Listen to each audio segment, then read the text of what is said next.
Close your eyes and listen for a moment as the mind steps back from the world it thinks it knows. In the space between perception and understanding, Descartes invites us to pause, to question what we take for granted, to examine the very act by which we claim to know.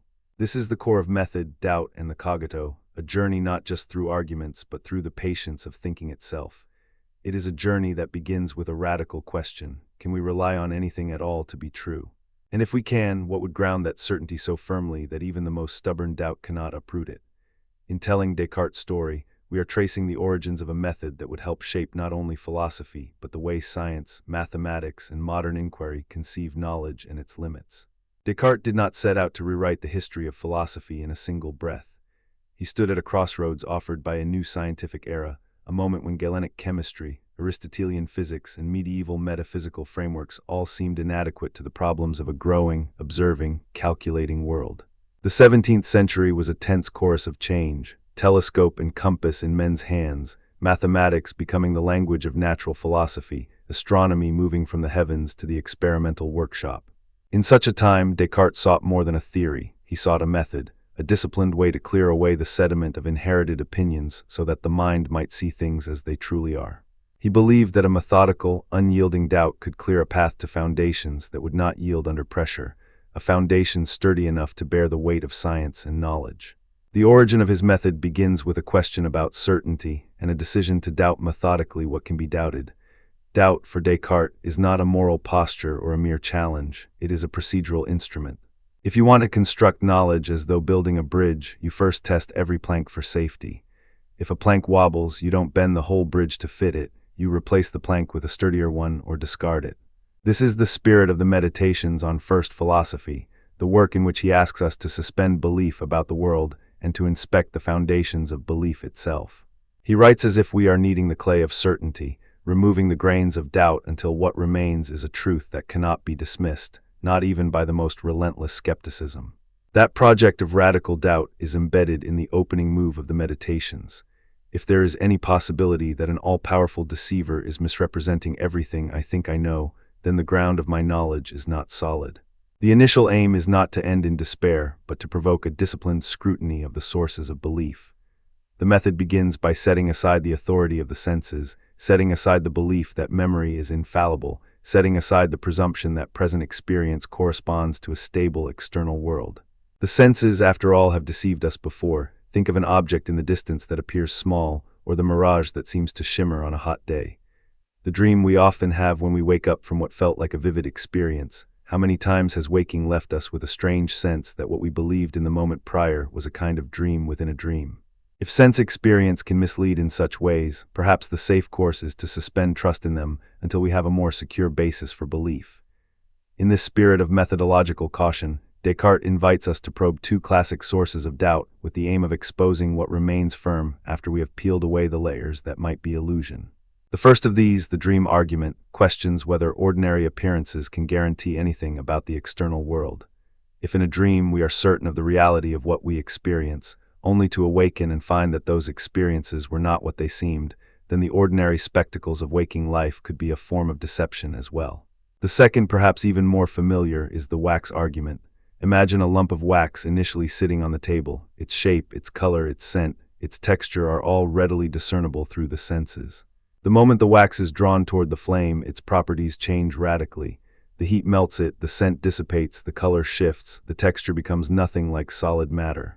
Yet, as Descartes insists, we still know that the same piece of wax exists. We still understand at the level of mind what it is in its essence. What is crucial here is not a denial of senses for simple skepticism alone, but a demonstration that the understanding, the intellect, must be the arena where true knowledge resides. The senses seem to reveal properties at first glance, but as the wax undergoes alteration, the senses fail to reveal its true nature. It is not sense that guarantees the wax's continued identity.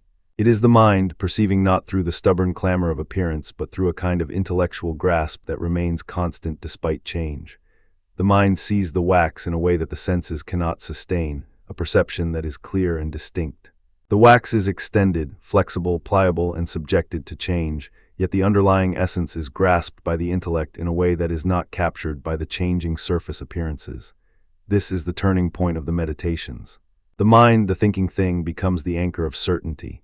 From these two tests, contrasting senses with intellect, appearances with the mind's grasp, emerges a claim that will echo through the rest of the enterprise. The mind has access to certain ideas that do not depend on the fallible senses or the shifting flux of sensory experience. In the Meditations, Descartes is not merely saying, "Be skeptical." He is proposing a path from radical doubt to a firm ground of knowledge, a ground that is accessible to human reason through clear and distinct ideas. The very phrase around which he builds this claim captures the heart of his project: clear and distinct perception. The rule is simple in appearance. If I perceive something so clearly and distinctly that I cannot reasonably doubt it, then it must be true. But as with many simple-looking maxims, the devil lies in the details. What counts as clear and distinct for Descartes? How can such perceptions be guaranteed to be true, particularly in a world where even the senses are precarious? This is where the cogito enters as the first indubitable foundation, the place where doubt, when pushed to its limit, discovers something that cannot be doubted. The famous turning point is the cogito: I think, therefore I am. It may feel almost paradoxical to say that to doubt something is to be thinking, but the argument is precise in its aim. Even if I doubt everything else, even if there is a powerful deceiver bending reality to mislead me, one act is indubitable. To doubt, I must think, and to think, there must be a thinking thing doing the doubting.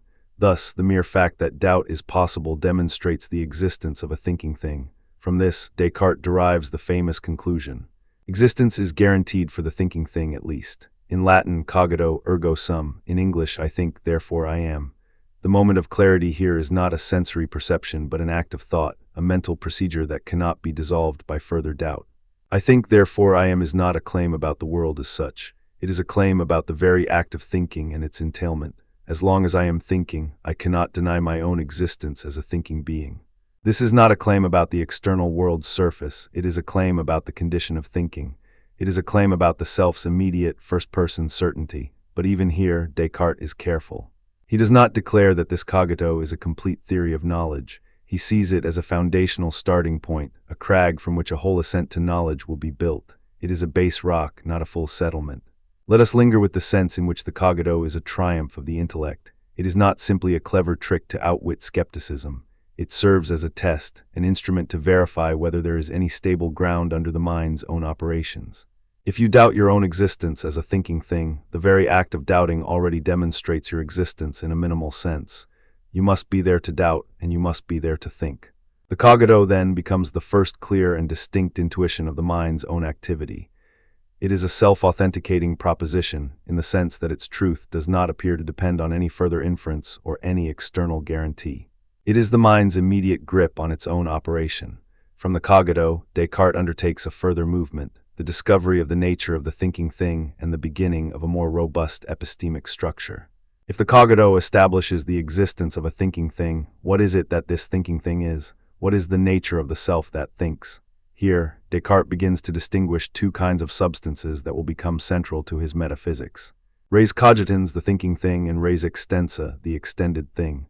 The thinking thing is characterized by thought, doubts, judgments, affections, volitions, and internal mental life. The extended thing, by contrast, is the space that occupies physical place, the realm of bodies and matter, measure and motion. This dichotomy is not incidental. It is meant to show that while the mind can know certain things about itself through the act of thinking, its own existence, its own thoughts, the nature of the external world requires a further path of inquiry, a reliable link between the thinking thing and the extended world, which is not immediately available through sensation or even through the cogito alone. At this juncture, the Meditations move toward a broader program, to reconstruct knowledge by building from the foundations of clear and distinct ideas to a whole system in which matter, space, time, physical causation, and even God's guarantee can be situated in a way that makes science possible. The pursuit of clear and distinct ideas becomes the guiding principle for these subsequent steps. The idea is not simply that clear and distinct perceptions are true by fiat. Rather, clear and distinct ideas are, for Descartes, the marks of certainty because they are formed by the rational light of the intellect in a way that, once grasped, leaves little room for error unless one's cognitive faculties are compromised. The mind, trained to recognize and separate what is clear from what is obscure, becomes a disciplined instrument, not unlike a compass that must be calibrated against reliable bearings. The wax argument, which comes later in the Meditations, plays a crucial role in this calibration. It is a concrete demonstration of how the senses can mislead and how the mind, through rational insight, grasps the true nature of a thing beyond appearances. The The wax example helps Descartes illustrate a radical point. As we shift the wax, as it melts and changes its properties before our senses, we might still know what it is in the sense of its underlying essence as extended matter.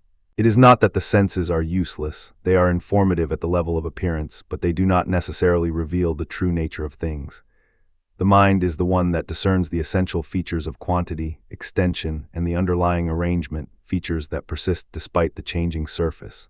The wax argument thus marks a decisive moment. Knowledge of an object does not rest on the senses' immediate information, but on the mind's capacity to comprehend the object's essence through rational reflection. If the wax argument charts a path from sensation to intellect, the dream argument bolsterously questions whether any knowledge is safe as soon as it depends on sensory content. The dream argument asks us to imagine that even our waking experiences might be dream experiences, so that all the evidence of the senses could be deceptive. If this is the case, then the external world, as we ordinarily suppose it, could be nothing but a dream or an illusion. Yet here again, the cogito stands as a bulwark. Even in the dream state, the mind still thinks, and to think is to exist in some form. The dream argument thus pushes us to ask what can be known with certainty when sense experience is suspect. The answer for Descartes is not a naive rejection of the senses, but a careful separation. The senses can mislead, but the intellect, guided by the light of clear and distinct ideas, can still guide us toward knowledge that remains secure, even if the external world is not immediately verifiable through sensory data. In the wake of these arguments, a landmark claim arises: the mind's capacity to guarantee certain knowledge about itself and about the basic structure of reality by means of rational insight into clear and distinct ideas. But the project does not stop with the mind's immediate self-awareness. Descartes proceeds to argue for the existence of God as a guarantor of the reliability of human reason. The idea of God, a supremely perfect being for Descartes, is not a mere matter of theological belief but a philosophical instrument. If God exists as a perfect being, then God would not deceive us about the basic contents of our clear and distinct perceptions. The guarantee of truth for human knowledge, then, rests in part on the divine guarantee that we are not being systematically deceived by God's own good nature and power. The move to God as guarantor is delicate and has its critics. On one side, it seems to many critics to bring the whole enterprise into a circle. The claim that clear and distinct ideas are true is guaranteed by the existence of God, but the proof of God's existence itself rests on the reliability of clear and distinct ideas. In other words, to guarantee the reliability of clear and distinct ideas, Descartes invokes God, but to prove God's existence, he already uses those same clear and distinct ideas. This is what many critics have labeled the Cartesian circle. The circle is not merely a logical curiosity. It is a powerful challenge to the possibility of stable foundations if the very method used to guarantee truth presupposes the truth of the method itself. If you want to be sure of your epistemic foundations, must you appeal to God to guarantee your perceptions? And if so, do you need God's guarantee to justify the use of clear and distinct ideas in the first place? Descartes does offer responses to this charge, and it is here that the historical conversation begins to diverge. Some readers argue that Descartes can secure a non-circular justification by appealing to the intrinsic reliability of the thinking process even before God's existence is established, by showing that even in the act of thinking, one has an idea that is clear and distinct, and that the internal coherence of these ideas offers a route to the existence of God without assuming God's guarantee from the outset. Others maintain that the Cartesian methodology requires a more robust guarantee from God, but that this guarantee is a post-argument deduction that still preserves the essential activity of reason. The middle ground, if there is one, is found in Descartes' own insistence that the existence of one discerning judge, namely the thinking self with its clear and distinct ideas, provides a starting point for further inquiry. The godlike guarantee is then invoked to elevate rational certainty into full knowledge about the external world and its causal structure.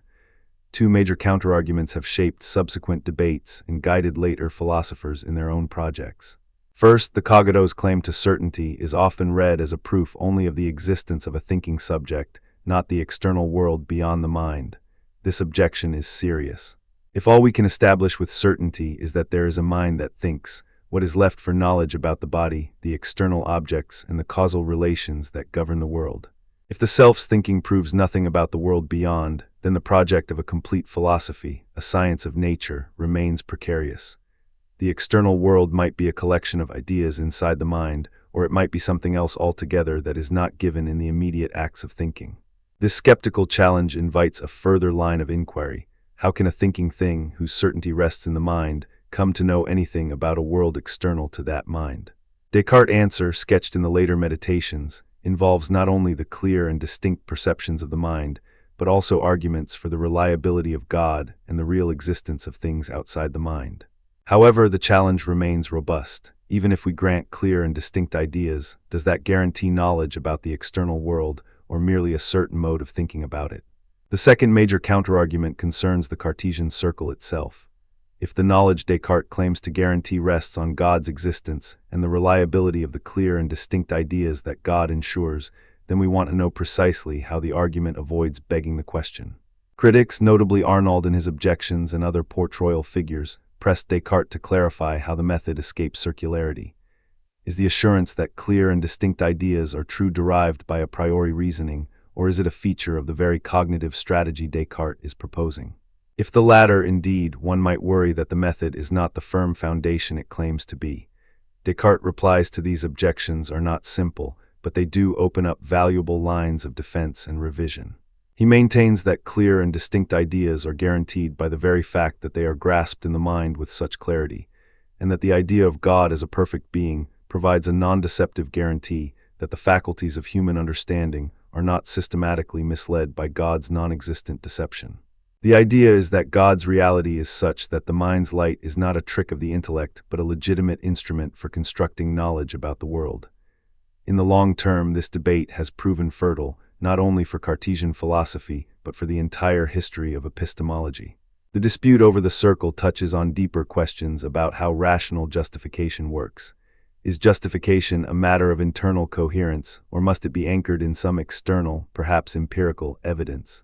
For Descartes, a form of internal coherence, an alignment between the thinking mind and the claims of mathematics and philosophy, provides the first layer of justification, and the external world is then reconnected to this with the help of God's guarantee.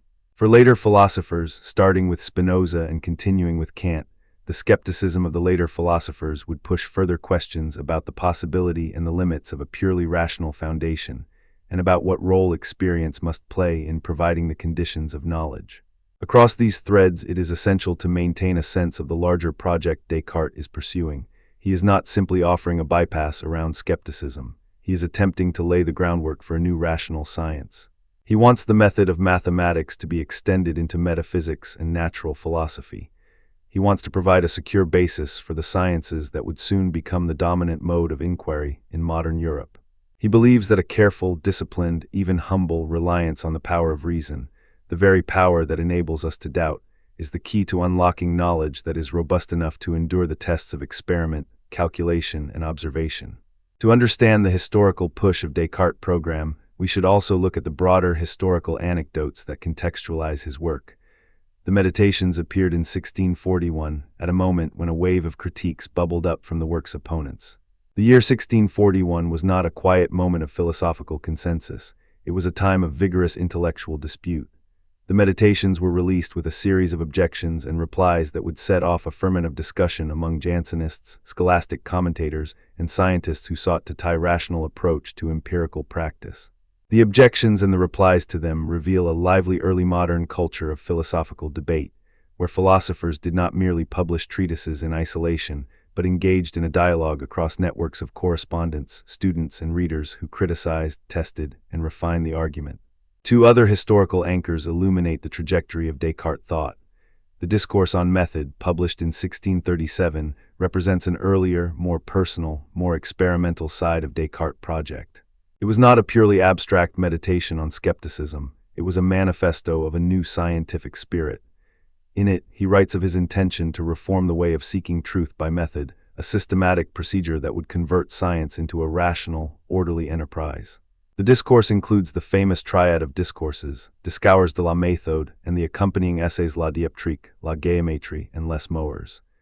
In these short, integrated works, Descartes demonstrates how a new form of mathematical reasoning can illuminate the natural world and shape a mechanistic understanding of nature.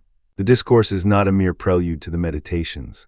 It is a practical, public address that offers a method in a form accessible to artisans of knowledge, a method that could be taught, tested, and applied beyond the walls of a university.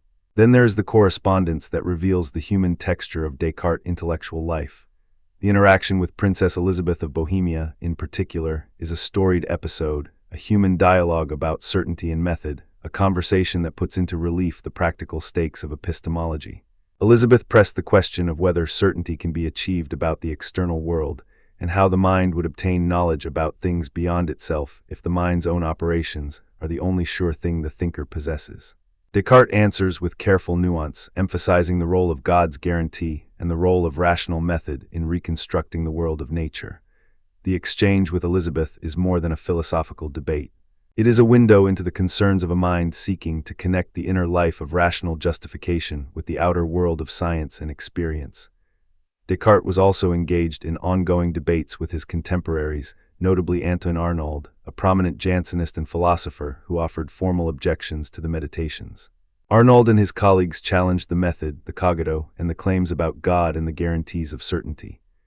The back and forth between Descartes and Arnauld, through published objections and Descartes' replies, exposed tensions within the rationalist project and highlighted the vulnerability of foundational claims to questions about circularity, epistemic grounds, and the role of religion in philosophy. The exchange is not a mere footnote in the history of philosophy. It is a crucible in which the strength and weakness of Cartesian method are tested. It shows the early modern mind grappling with how to reconcile rigorous reasoning with the demands of religious and metaphysical commitments, a tension that would continue to echo through the subsequent centuries. If we circle back to the main lines of argument, we see that the cogito is not the end of the story, but the beginning of a long climb. The next steps involve reconstructing knowledge by building on the certainty of the thinking self and the clarity and distinctness of ideas. The mind must be supplied with a set of peremptory principles that will guide it toward a complete system, a system in which mathematics, physics, metaphysics, and ethics find a coherent place. A crucial part of that system concerns the nature of knowledge of the external world, how the mind, with its clear and distinct ideas, can come to know objects beyond itself, how causation works, how corporeal substance interacts, and how the laws of nature can be comprehended in the light of rational analysis and divine guarantee. The project is not merely to demonstrate the existence of God and the mind's certainty about itself. It is to show how a complete picture of reality, including physical nature, can be grounded in a method that begins with the indubitable certainty of the thinking self. To make this vivid, we can bring in a few cross-references and connections that illuminate how this project sits within a wider tradition of thought. Spinoza's rationalism, for instance, shares with Descartes a confidence in the power of reason to grasp the order of nature. But Spinoza's system is a different kind of rationalism. It seeks an immanent chain of reasoning that runs through all being, leaving less room for a personal God as the guarantor of knowledge and more for a monistic, geometric understanding of reality. Spinoza's approach challenges Descartes' dualism, and in turn, Kant would later challenge both by arguing that our knowledge is mediated by the forms of sensibility and the categories of understanding. That is, the mind's structure conditions what we can know about the external world. Kant's critical philosophy marks a turning point in which the debate about what reason can know and how experience contributes to knowledge is reframed. The mind's synthetic a priori judgments and the limits of pure reason become the central problem, transforming the Cartesian project into a new, more complex inquiry. On the empiricist side, John Locke and David Hume present a stark contrast to Descartes' rationalist program. Locke argues that knowledge arises from experience, from sensation and reflection, and that ideas are built from simple impressions acquired through the senses. Hume pushes the skepticism farthest, suggesting that even our most fundamental matters, causation, personal identity, the persistence of the self through time, are not grounded in any rational necessity but in habit and association. These critiques do not simply demolish Cartesianism, they force it to defend itself, to articulate more clearly how rational insight can reach beyond what experience shows, how certainty can survive even when sense experience remains fallible. Descartes' response to empiricism is to insist that sense experience is not unreliable in itself, but inconclusive without the light of reason and the guarantee of a benevolent God who ensures that our clear and distinct ideas mirror reality as it truly is. The conversation across rationalism and empiricism is not a battlefield with one winner. It is a longitudinal conversation that spurred the growth of epistemology as a discipline, a conversation that continues to inform debates about justification, belief, and knowledge. In modern interpretations, the cogito stands not only as a historical proposition, but as a useful way to understand the workings of self-identity and consciousness.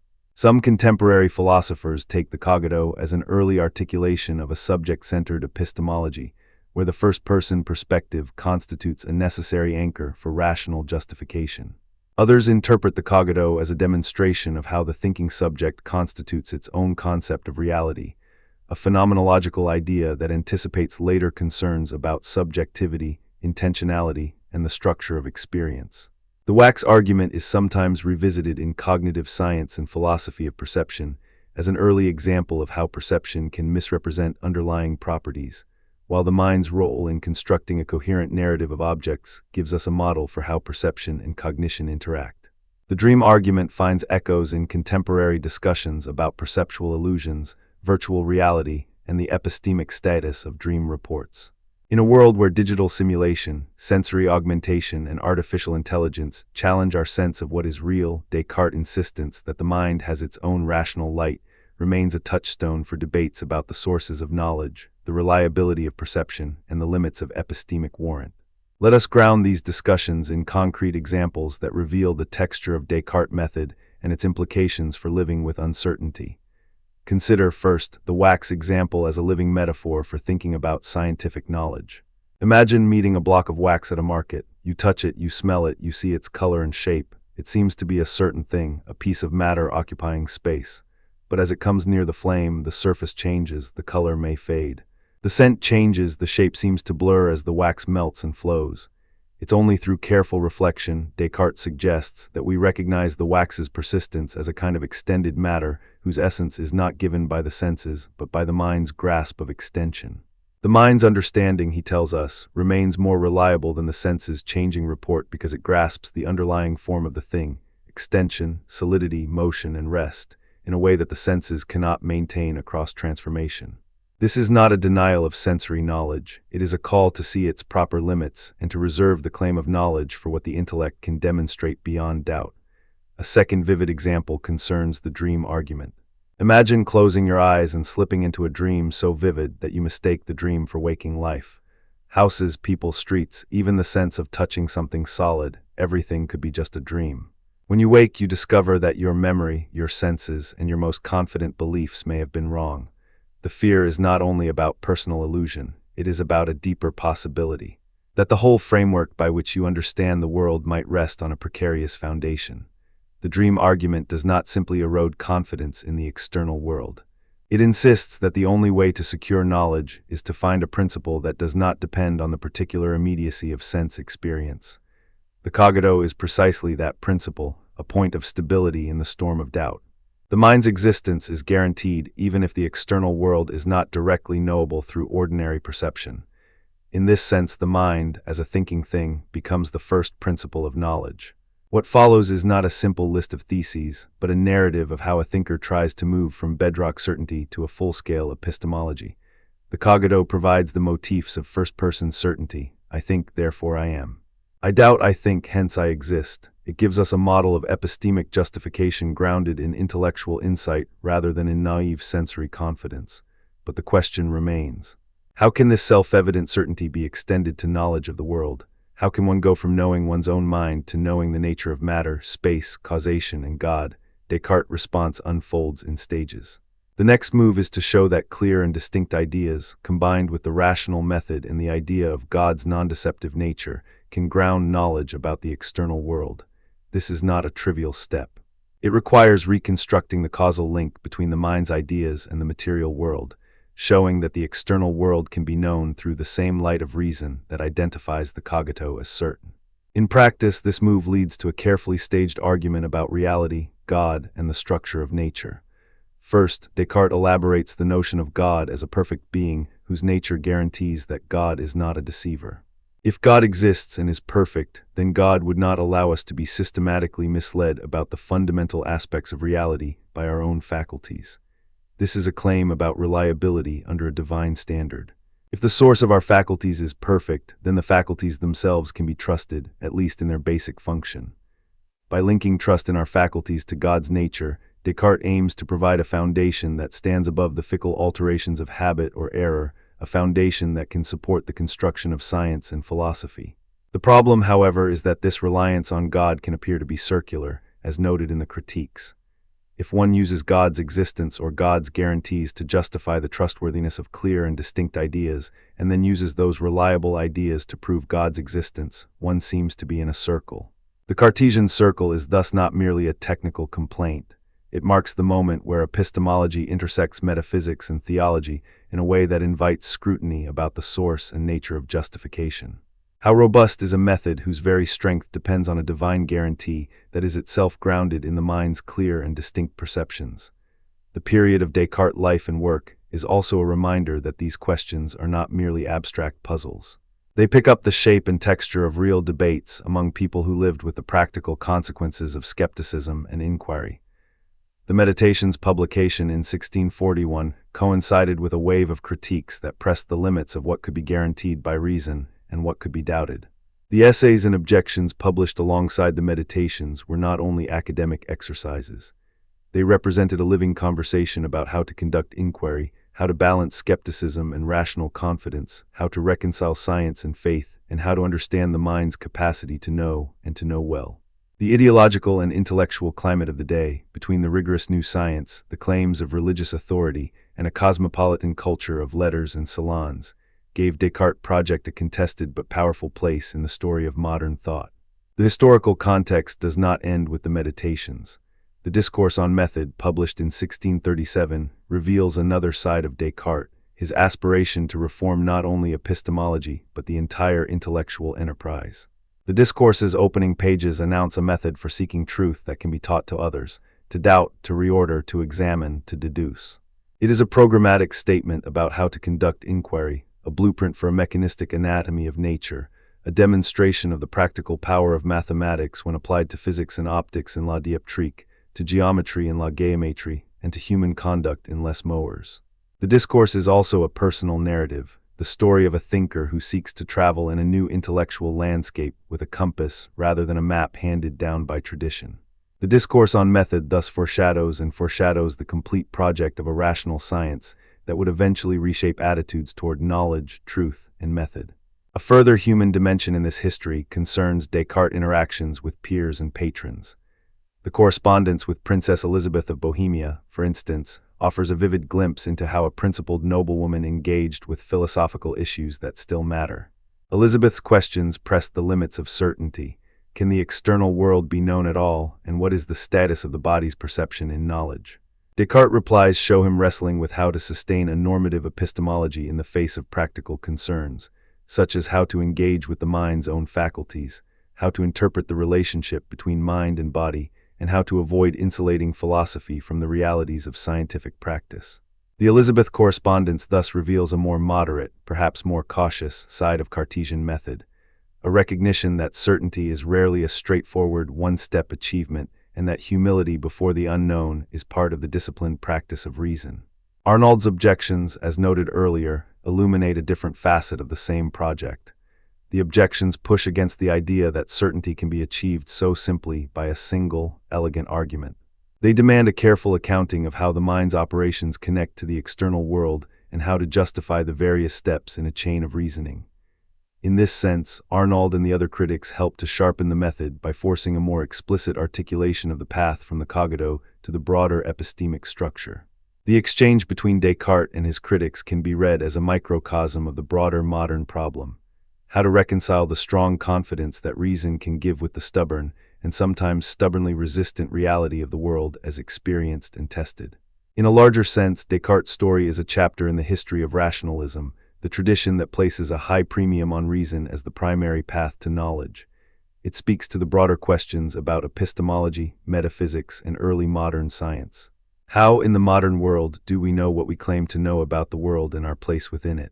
How do we establish foundations that can withstand doubt and challenge? How do we integrate the demands of science with the claims of faith, reason, and experience? These questions are not merely historical curiosities. They shape the way we teach epistemology, the way we assess the reliability of our cognitive processes, and the way we approach the most fundamental problems about truth, justification, and the nature of reality. The conversation with Cartesian doubt continues to resonate in contemporary philosophy as well.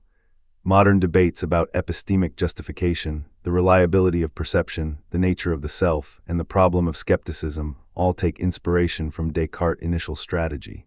The cogito remains a symbol, a metaphor for the possibility that the mind can discover something absolutely secure, something that requires no further corroboration from the world. Some philosophers interpret the cogito as the prototype of first-person authority, the idea that the subject has a privileged access to its own mental life that cannot be gainsaid. Others see in the cogito a more complex claim about self-certainty, a reflection on how the mind represents itself to itself, and how that representation is implicated in our broader epistemic project. The wax and dream examples still provide intuitive cases for exploring how we know things through bold inferential steps, how perception can misrepresent, and how the mind's rational structure offers a more robust form of knowledge that can withstand doubt. If we long for a single line that ties these strands together, we might pause on an image Descartes uses to describe the reach of his mind's light. He speaks about the mind as a kind of instrument that, when properly tuned, can reveal the truth about itself and bring into view the nature of reality. The instrument's tone must be clear and distinct, calibrated by reason and guided by a divine guarantee. The world that emerges at the end of this tuning is a world in which the mind and the body stand in a well-ordered relationship, in which mechanical principles describe physical processes, and in which the existence of God affords the ultimate assurance that the mind's rational light is not a trick of simulation, but a genuine guide to truth. But let us not forget the broader picture. The rationalist tradition in which Descartes stands is one thread in the tapestry of philosophy. Spinoza's rationalism extends the project in new directions, replacing dualist separation with a more integrated account of substance and attribute, a unity of mind and God and nature in a single, all-encompassing order. Locke and Hume push back against the idea that human knowledge rests primarily on innate rational principles, arguing instead that experience is the primary source of our ideas. Kant later complicates what can be known a priori by drawing attention to the conditions under which experience is possible, the forms of intuition, the categories of understanding that shape even our claims to knowledge. These are not merely footnotes in a chain of argument. They are the living context in which Cartesian doubt, the cogito, and the project of a rigorous epistemology are read and reinterpreted. In this sense, the cogito functions not only as a philosophical proposition, but as a historical moment in the emergence of modern science and modern thought. It embodies a certain commitment to the confidence that reason can provide secure grounds for knowledge, a commitment that helps to sustain the confidence that science can claim to describe the world with a robust explanatory framework. The wax argument, the dream argument, the assent to the idea of God as guarantor, and the debate about the Cartesian circle, all of these elements contribute to a unified project. To create a method of inquiry that is rigorous but not cynical, bold in its questions but careful in its assumptions, hopeful about human capacity to know while mindful of the limits of human certainty. Let me offer a few more reflections that connect the past to the present. First, consider how the method of doubt resonates with the modern scientist's attitude toward hypothesis and experiment. In science, hypotheses are constantly tested against observation, and skepticism is essential for identifying weak claims. Yet the scientist does not abandon belief merely for the sake of doubt.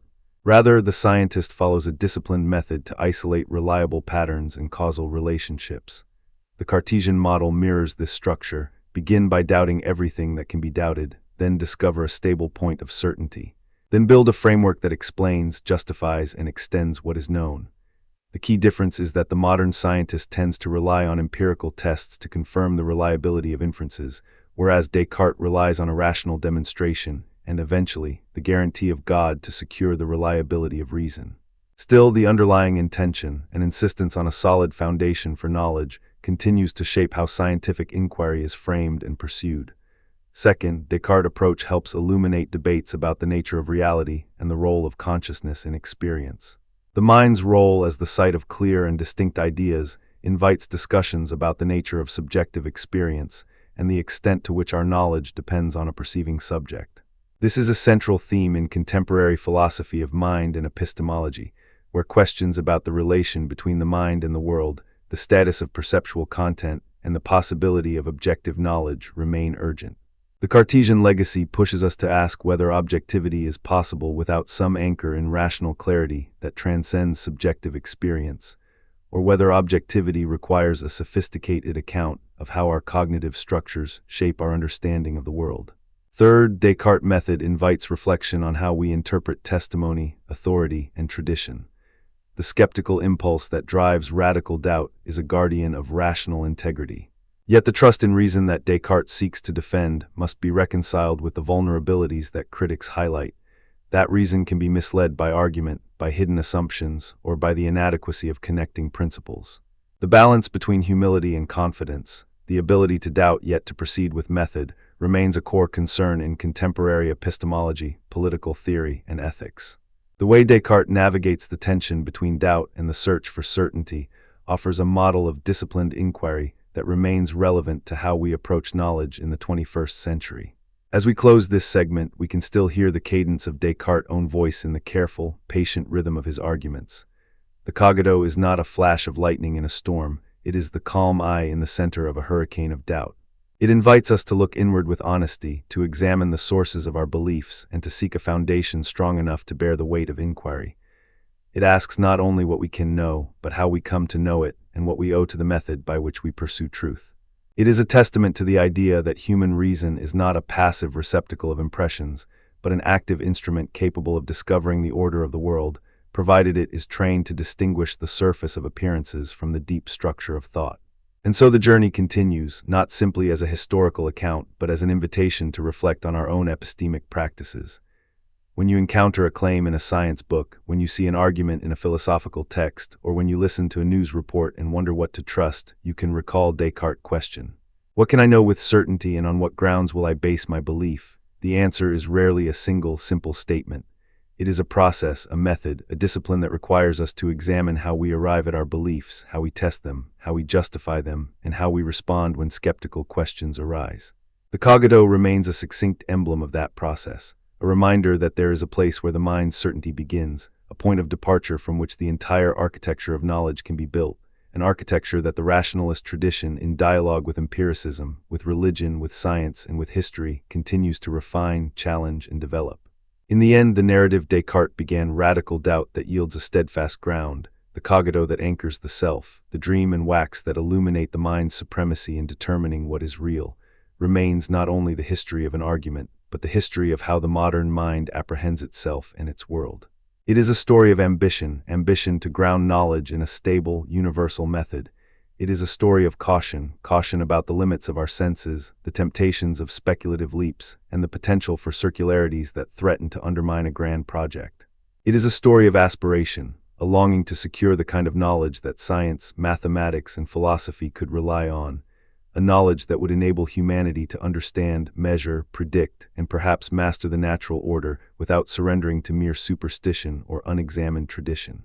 As we transition to the next phase of our exploration, engaging with Spinoza's rationalism, Locke and Hume's empiricism, Kant's critical philosophy, and the broader rationalist tradition, we will continue to examine how the arguments and counterarguments of Descartes echo through centuries of thought.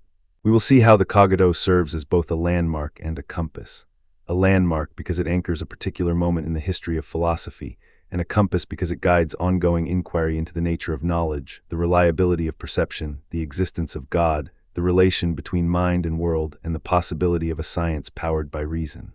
We will also return to the human dimension of this philosophical drama, the historical anecdotes of publication, debate, correspondence, and critique that remind us that philosophy is never merely an abstract exercise, but a living conversation among minds seeking to understand themselves and their world. So take with you a moment more of quiet reflection. Consider the ways in which certainty arises for you in your own life, the moment when a conclusion feels undeniable, the conditions under which you change your mind, the sense of what you owe to the rules of reasoning you use. The cogito asks nothing more and nothing less than that you attend to the most fundamental act of thinking and acknowledge that, at least in that act, you are present, you exist, and you are capable of knowing something. It is a small claim in a vast history, a claim that becomes a doorway into a broader inquiry about truth, knowledge, reality, and the very method by which we seek to understand them. If you listen closely, you can hear not only a philosopher's voice from a distant era, but also the persistent whisper of curiosity that continues to drive human beings to question, to reason, and to strive for clarity in the complexity of their world.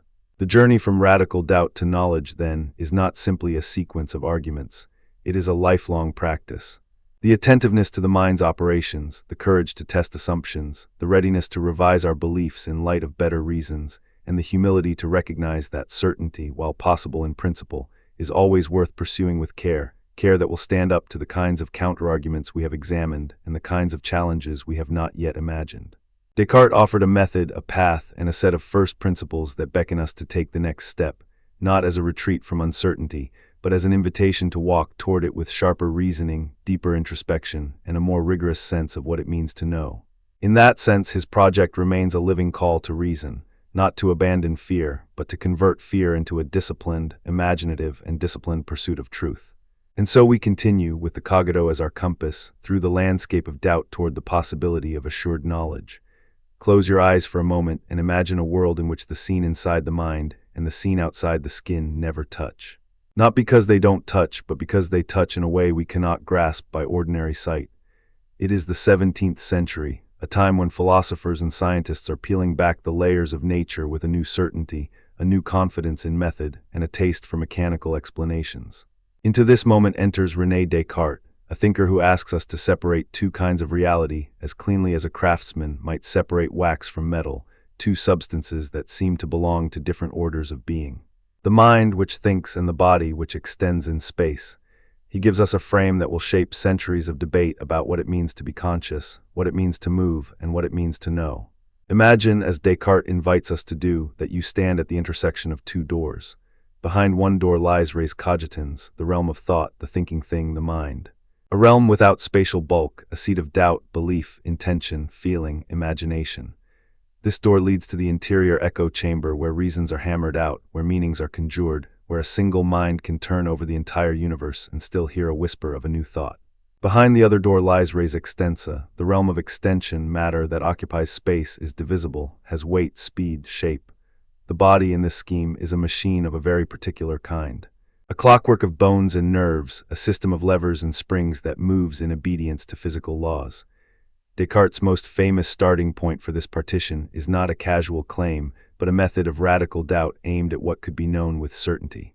I think, therefore I am, cogito ergo sum. This act of thinking, this thinking thing, appears to Descartes as the one piece of sure ground he can plant his foot on while he surveys the shifting sands of sense and science. The mind, as Descartes insists, is a thinking thing. It does not occupy space in the way a rock does, it does not extend, it does not bend and break into pieces when a knife cuts a finger. The body, on the other hand, is extended. It can be divided, it can be weighed, measured, moved, seen by the eye. It can be cold and hot, it can be wounded, it can wear away with time. So the philosopher writes, two substances, two missions, two distinct ways of being in the world. Res cogitans and res extensa. If this sounds like a stark split, it is not a polite invitation to dualism. It is a bold assertion about the architecture of reality as Descartes sees it. He is not saying that the mind and body never interact or that one could never discuss their connection. He is saying that their essential natures are so different that a proper explanation of one must begin from the distinct properties of the other. The mind is immaterial, it thinks. The body is material, it extends. This distinction becomes, for Descartes, the ground on which the whole problem of experience, how experience arises, what kind of thing experience is, and how it can relate to action, will be built. To explore the mind-body distinction in Descartes' own terms, we must listen closely to his arguments, and then watch how they reverberate through time as others push, pull, and test them. The project clearly is not merely metaphysical curiosity. It has far-reaching consequences for how we think about knowledge, science, medicine, and the everyday experience of living inside a body that moves and feels and acts in the world. In the Cartesian program, the mind and body do not merely touch in a vague sense. They are designed to interact through a precise mechanism. Descartes takes on the old worry that the mind might be entangled with the body, that desire or belief or intention could conjure motion in a lump of flesh. He acknowledges that we are not merely thinking beings tucked away in our skulls. We are beings who move, speak, eat, blink, run, and sweat. The body, for him, answers to causes in the physical world, and the mind answers to its own inner streams of thought, feeling, and intention. Yet he wants the two to be able to relate to each other, to explain how a thought can lead to a movement or a feeling to a bodily reaction. The mind, for Descartes, does not push the body as if there were a mechanism of wishful thinking turned into motion. It rather initiates a series of coordinated events through a channel that, he will later argue, is the pineal gland, a single, central point where the two kinds of substances can meet. Let us pause here to linger on Descartes' own formulations, to hear the words and the cadence of the argument. He writes, in the language of his day, about two distinct kinds of substances, as I have just described. The famous proposition is often quoted: The mind is a thing that thinks, the body is a thing that extended. In his own words, he will refer to the mind as res cogitans and the body as res extensa, two substances that are radically different in their nature. He is not denying that the mind can affect the body. On the contrary, he is trying to explain how such an effect can occur given the modalities of each substance. His solution, however debatable, will anchor a long tradition of inquiry into how consciousness and physiology relate. The mind's capacity to reflect on inner life creates a real sense of a subject that is self-aware, a subject who can doubt, imagine, desire, remember, and reason. The body's capacity to move, to interact with objects in space, to sense the outside world through the senses. These are the footprints of mechanics, of geometry, of the laws that govern material extension. In Descartes' framework, the gap between those prints, the inner life and the outward motion, becomes not a mere philosophical puzzle, but a clue to how the world is organized. If the mind and body operate according to different sets of laws, then any account of experience must explain how those laws coordinate in real time, in the moment of action, in the moment of perception. The mind-body gap becomes especially vivid when we bring in the senses, where perception itself seems to present a paradox. We hear a bell, we feel a touch, we see a color, and almost instantaneously our bodies respond with a movement, pulling away from hot water, stepping toward a friend, reaching for a cup. The impression is of a seamless chain. Sensation translates into action, thought translates into intention, intention translates into movement. Yet for Descartes, the gap remains visible at the level of ontology. Sensation is an act of the mind considering the body's states, while movement is the body's own extended activity governed by physical laws. The result is a double-layered account of experience, where what happens in the mind is not the same kind of thing as what happens in the body, even when the two are tightly coordinated. To illustrate this, Descartes often calls on vivid examples. Consider the first example, the contrast between inner mental life and outward bodily motion. When I decide to move my arm, I am not directly moving the arm with a physical impulse that can be observed in the same way as a lever moves a wheel. Rather, I have a sense of intention, a sense of will, a sense of I shall. The mind experiences a sense of choice, and then the arm moves. The same principle applies to a moment of pain or fear. The body reacts, the muscles contract, the heart rate changes, and the subject experiences the mental state that accompanies these bodily changes. The two halves of the event, mental experience and physical motion, unfold in time together yet maintain their distinct natures. This is not a mere cognitive disjunction, it is a structural one. The second example he loves to frame, the contrast between sensory experience and reflexive action, helps to show the vast space between perception and the physical processes that produce movement. We think we perceive, we think we decide, we think we act, and then we discover that the nervous system has already governed the reflex, sometimes even before we have formed an explicit intention. A touch on the skin can produce a reflex that seems instantaneous, while a deliberate, conscious intention to pick up a coin arises only after a smoother flow of thought. The mind's experience of the world appears to possess a quality of immediacy, of sense and interpretation, which is not identical to the mechanical cascade of nerve signals that physical science tends to describe. The gulf between perception and reflex, between the felt significance of things and the mere physical movement of limbs, becomes a vivid illustration of the problem that Descartes wants to highlight. The mind and body are linked, yet they belong to different orders of being.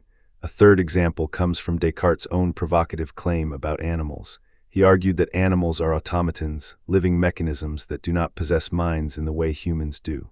The body's motions in animals can be seen as the predictable outcomes of stimuli and mechanical organization, without the inner life of thought that characterizes humans.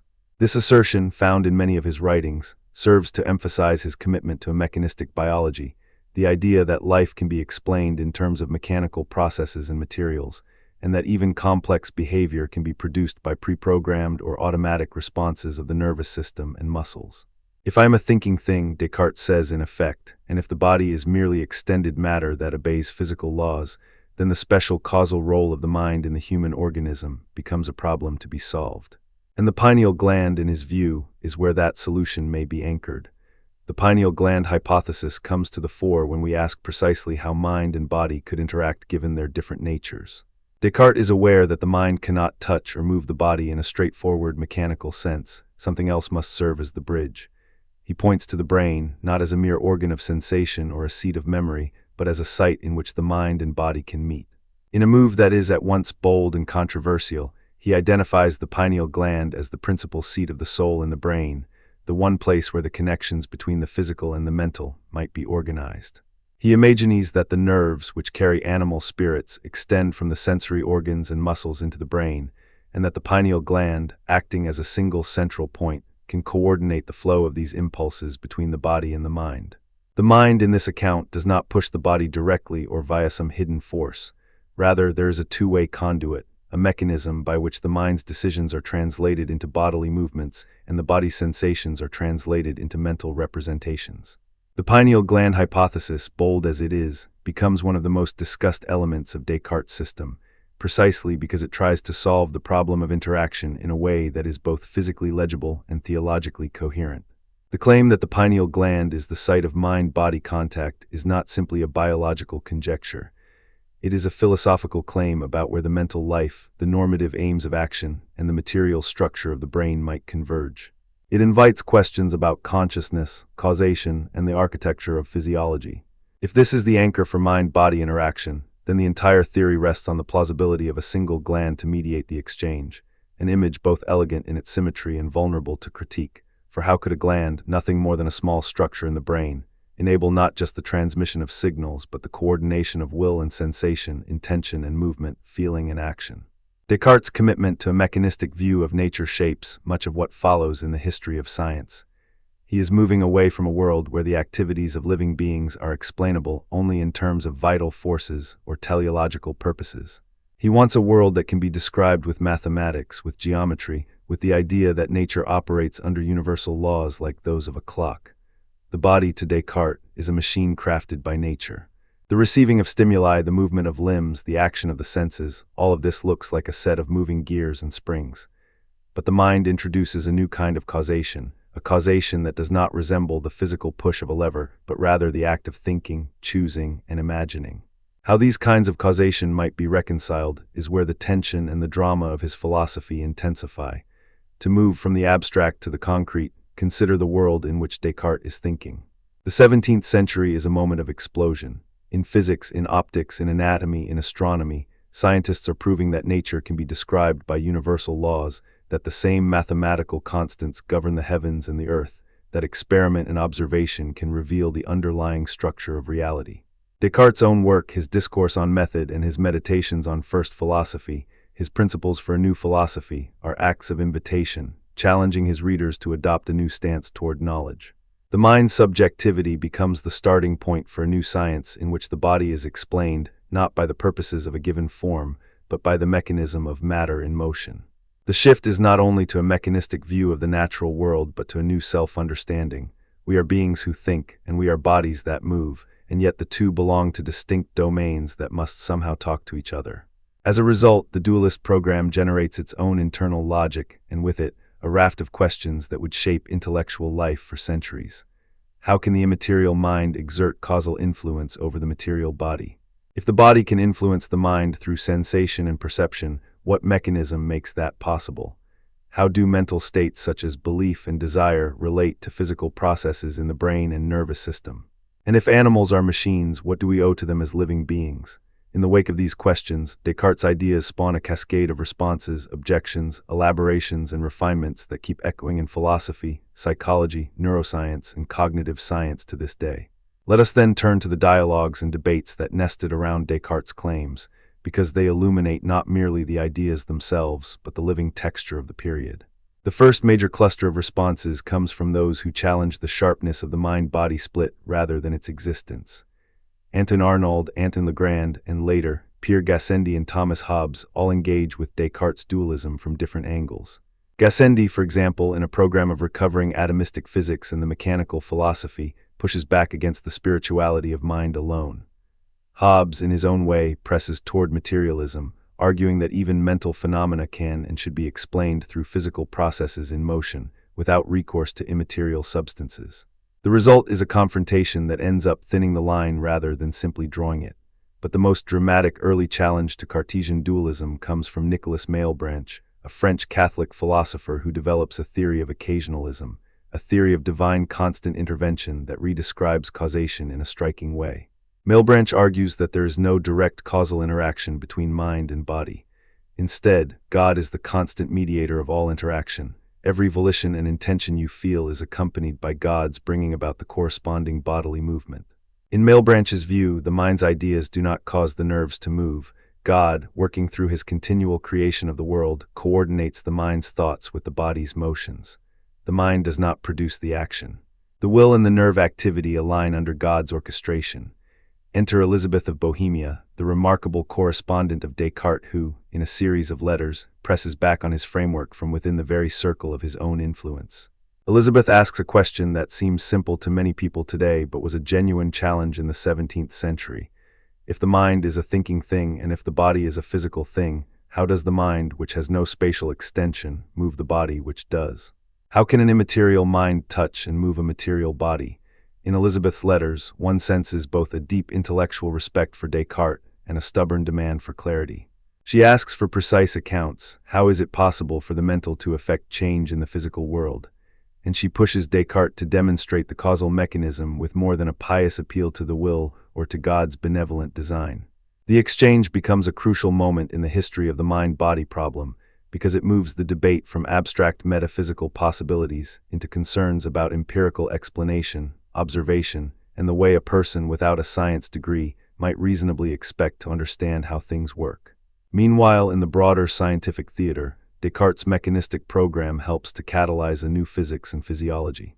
He helps to shift the center of gravity in natural philosophy away from vitalism and toward a program in which systemic explanations, how parts of the organism work like a machine, how muscles contract like levers, how nerves transmit signals like cables, become the dominant modes of explanation. His influence extends beyond philosophy into the embryo of neuroscience, as later scientists refine the notion that the body is a network of interacting parts, each governed by laws of motion and matter, while still leaving a trace of the mind, a trace that is neither entirely reducible to physics nor entirely separable from it. In this sense, Descartes helps inaugurate a project in which the body is to be studied with the same mathematical care that is now common to physics and engineering, while the mind remains a mystery that invites interpretive approaches from psychology, phenomenology, and cognitive science. This is not to say that Descartes' program solves the mind-body problem. It merely reframes it in a different key. It invites both the mechanist impulse that wants to explain life through machines and forces and the introspective impulse that wants to preserve the irreducible character of conscious life. And so we encounter two stubborn counterpoints that will persist across the centuries: the interaction problem and the alternative conceptions of mind-body relation, such as Spinoza's parallelism and Leibniz's pre-established harmony. The interaction problem asks a very direct question: how can an immaterial mind cause physical effects in the body? If thoughts and intentions do not have spatial extension, how can they bring about bodily motions? If the mind's action is not a physically transmissible force, what is the mechanism that enables the will to move a hand or to favor one motor pathway over another? Descartes' own response, anchored in the pineal gland, is that the mind and body interact through a physical conduit that makes sense within his frame of reference. A single central seat in the brain that can act as a gateway or translator between the two domains. Yet the question remains explicit and unresolved. Even if we posit a pineal gland as a gateway, how does one achieve the conversion of mental choice into hydraulic or muscular action without violating either the principle that the mind is non-extended or the principle that physical bodies obey mechanical laws?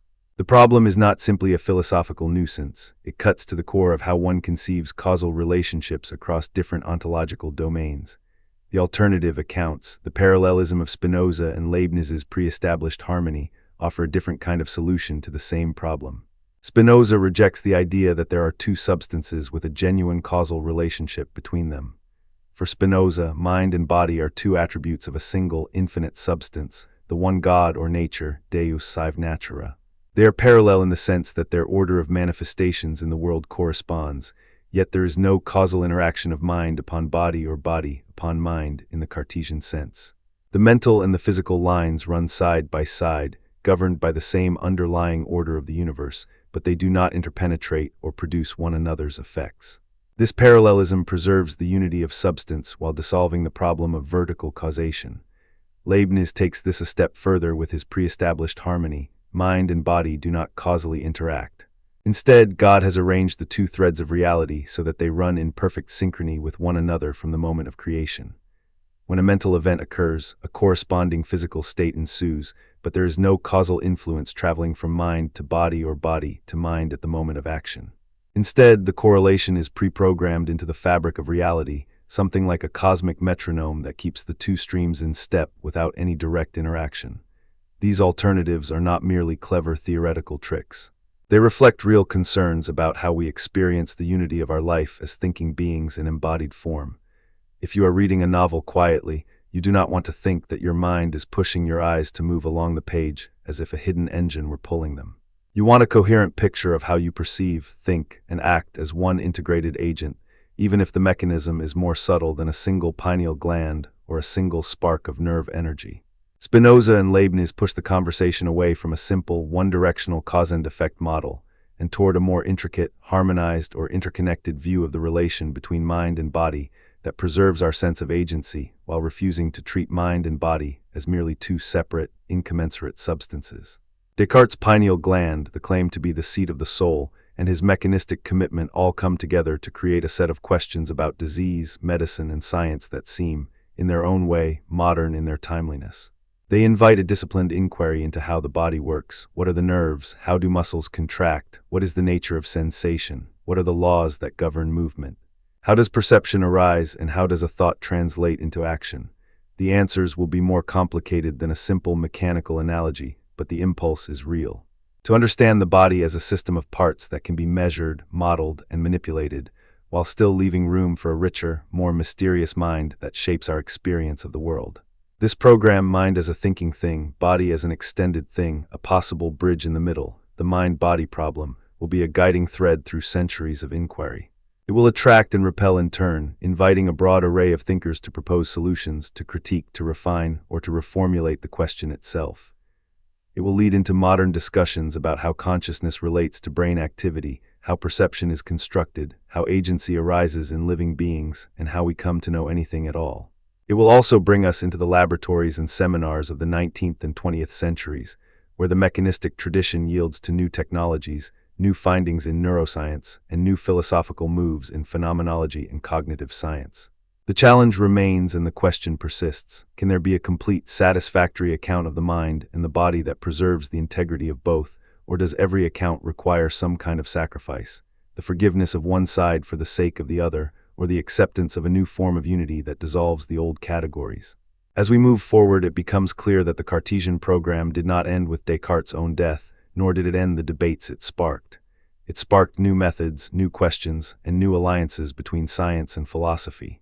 It nudged the scientific community toward a mechanistic understanding of life, toward the idea that the body is a machine, that the organs function according to mechanical principles, that muscles, nerves, glands, and blood vessels are part of a vast, coordinated system that can be described, measured, and predicted.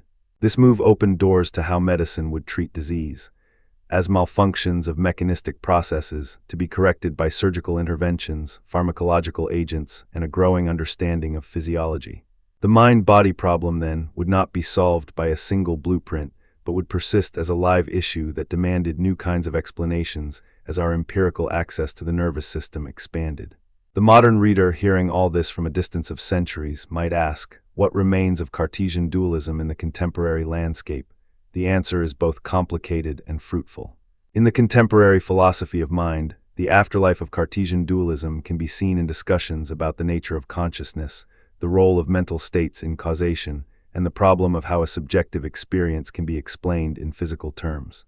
The mind-body problem is not simply a relic, it has become part of the central vocabulary in philosophy of mind, cognitive science, and neuroscience. Yet the look and feel of the problem has shifted. Many contemporary views, functionalism, physicalism, non-reductive physicalism, embodied cognition, offer responses that preserve some sense of mind's distinctness while insisting that mental phenomena supervene on physical processes. The tension between the mental and the physical remains, now expressed in the vocabulary of information processing, neural networks, embodied perception, and the phenomenology of lived experience. In this light, Descartes' project can be seen not as an obsolete stage in the history of thought, but as a crucial moment that forced a reckoning with the way we understand subjectivity and embodiment. He invites us to consider the stubborn fact that experience has two faces, the inner face of thinking, doubting, imagining, wishing, and the outer face of movement, sensation, and interaction with the world. The bridge between these faces, however, remains an arena of inquiry. The pineal gland might now seem a curious footnote, a symbol of a time when science still sought to join mind and body with a single, elegant mechanism. And yet the larger impulse to explain how minds relate to bodies, how consciousness arises from or relates to brain processes, continues to drive research in neuroscience, cognitive science, philosophy, and even artificial intelligence debates. Let us turn now to the enduring lessons that most powerfully illuminate the mind-body drama. First, the problem is not only metaphysical but phenomenological. Our experience of touch, of feel, of desire and intention carries a sense of immediacy and reality that resists a purely mechanical story. The phenomenology of embodiment, how we live in our bodies, how we feel the world through our muscles and senses, how we intend to act, remains a focal point in contemporary thought. The Cartesian suspicion that there might be a gulf between the inner life and the outward life of the body invites modern phenomenologists like Husserl and Merleau-Ponty to examine the lived body as a primary site of meaning. They push us to consider not simply how the brain computes information, but how perception is always mediated by the body's capacities and the world's structure. In their hands, the mind does not simply sit inside the head. It is distributed across the body in its active engagement with the world. The critique of a pure mind that is separate from the body becomes part of a broader project to understand cognition as embodied, situated, and action-oriented. Second, the mind-body problem invites cross-disciplinary dialogue. The more we learn about the brain, the more we discover how richly complex and integrated the brain's functions are. Yet this knowledge does not automatically reduce mental life to neural firings. It often reveals how mental states are deeply enmeshed with bodily processes and environmental contexts. The modern neuroscientific project often describes mental states as patterns of neural activity, but the interpretation of those patterns demands theories from psychology, epistemology, ethics, and even aesthetics. Descartes' insistence that the mind and body are of different natures becomes a kind of invitation to see how far science can go while still leaving room for questions about the nature of experience, the status of reason, and the meaning of perception. Another enduring lesson concerns the ethics of teleology and life. If animals are automatons in the Cartesian sense, then the boundaries between humans and other living beings shift in interesting ways. The moral and political implications of a mechanistic biology, whether animals can suffer, what counts as a rational agent, what we owe to sentient beings, are all questions that historians and philosophers will debate in the wake of Cartesian mechanistic thinking. The shift from a teleological, purpose-driven view of living beings to a mechanical picture invites a reevaluation of how science and ethics relate to one another. It is not merely a technical difference. It is a difference about what life is, what consciousness means, and how we ought to treat beings that feel, think, or move. As we trace the arc from Cartesian dualism to later developments, we encounter an undeniable historical thread. The rise of causal explanations in science, the emergence of a robust physiology, and a new vocabulary for thinking about the body in relation to the mind. The pineal gland episode, the animal automatons, the two substances, these are not quaint relics. They are key nodes in a network of ideas that continues to inform how scientists and philosophers speak about life. The modern mind, with its intricate theories about consciousness, attention, memory, and perception, owes a debt to the questions, challenges, and even the failures of the Cartesian project. The story of mind and body is thus a story about how we come to know ourselves, how we learn to map experience, and how we learn to bridge the gap between inner life and outward action. Now, in closing, I want to invite you to hold two understandings in tension. On one hand, Descartes gives us a bold, disciplined method to doubt, to reflect, to distinguish the thinking mind from the extended body, to search for firm ground in a world of uncertain appearances. The Cogito remains one of the most powerful moments in Western thought because it asserts the first person as a guarantee of knowledge, at least for the thinking subject. On the other hand, the same Cartesian program forces us to face the stubborn, practical problem of how mind and body talk to each other, how intention becomes motion, how sensation becomes knowledge, how the self remains centered as a living agent inside a physical system. The pineal gland, the animal automata, the debates with Malebranche and Elizabeth of Bohemia, all these are part of a larger drama about what it means to be a conscious, embodied being in a world of mechanical necessity.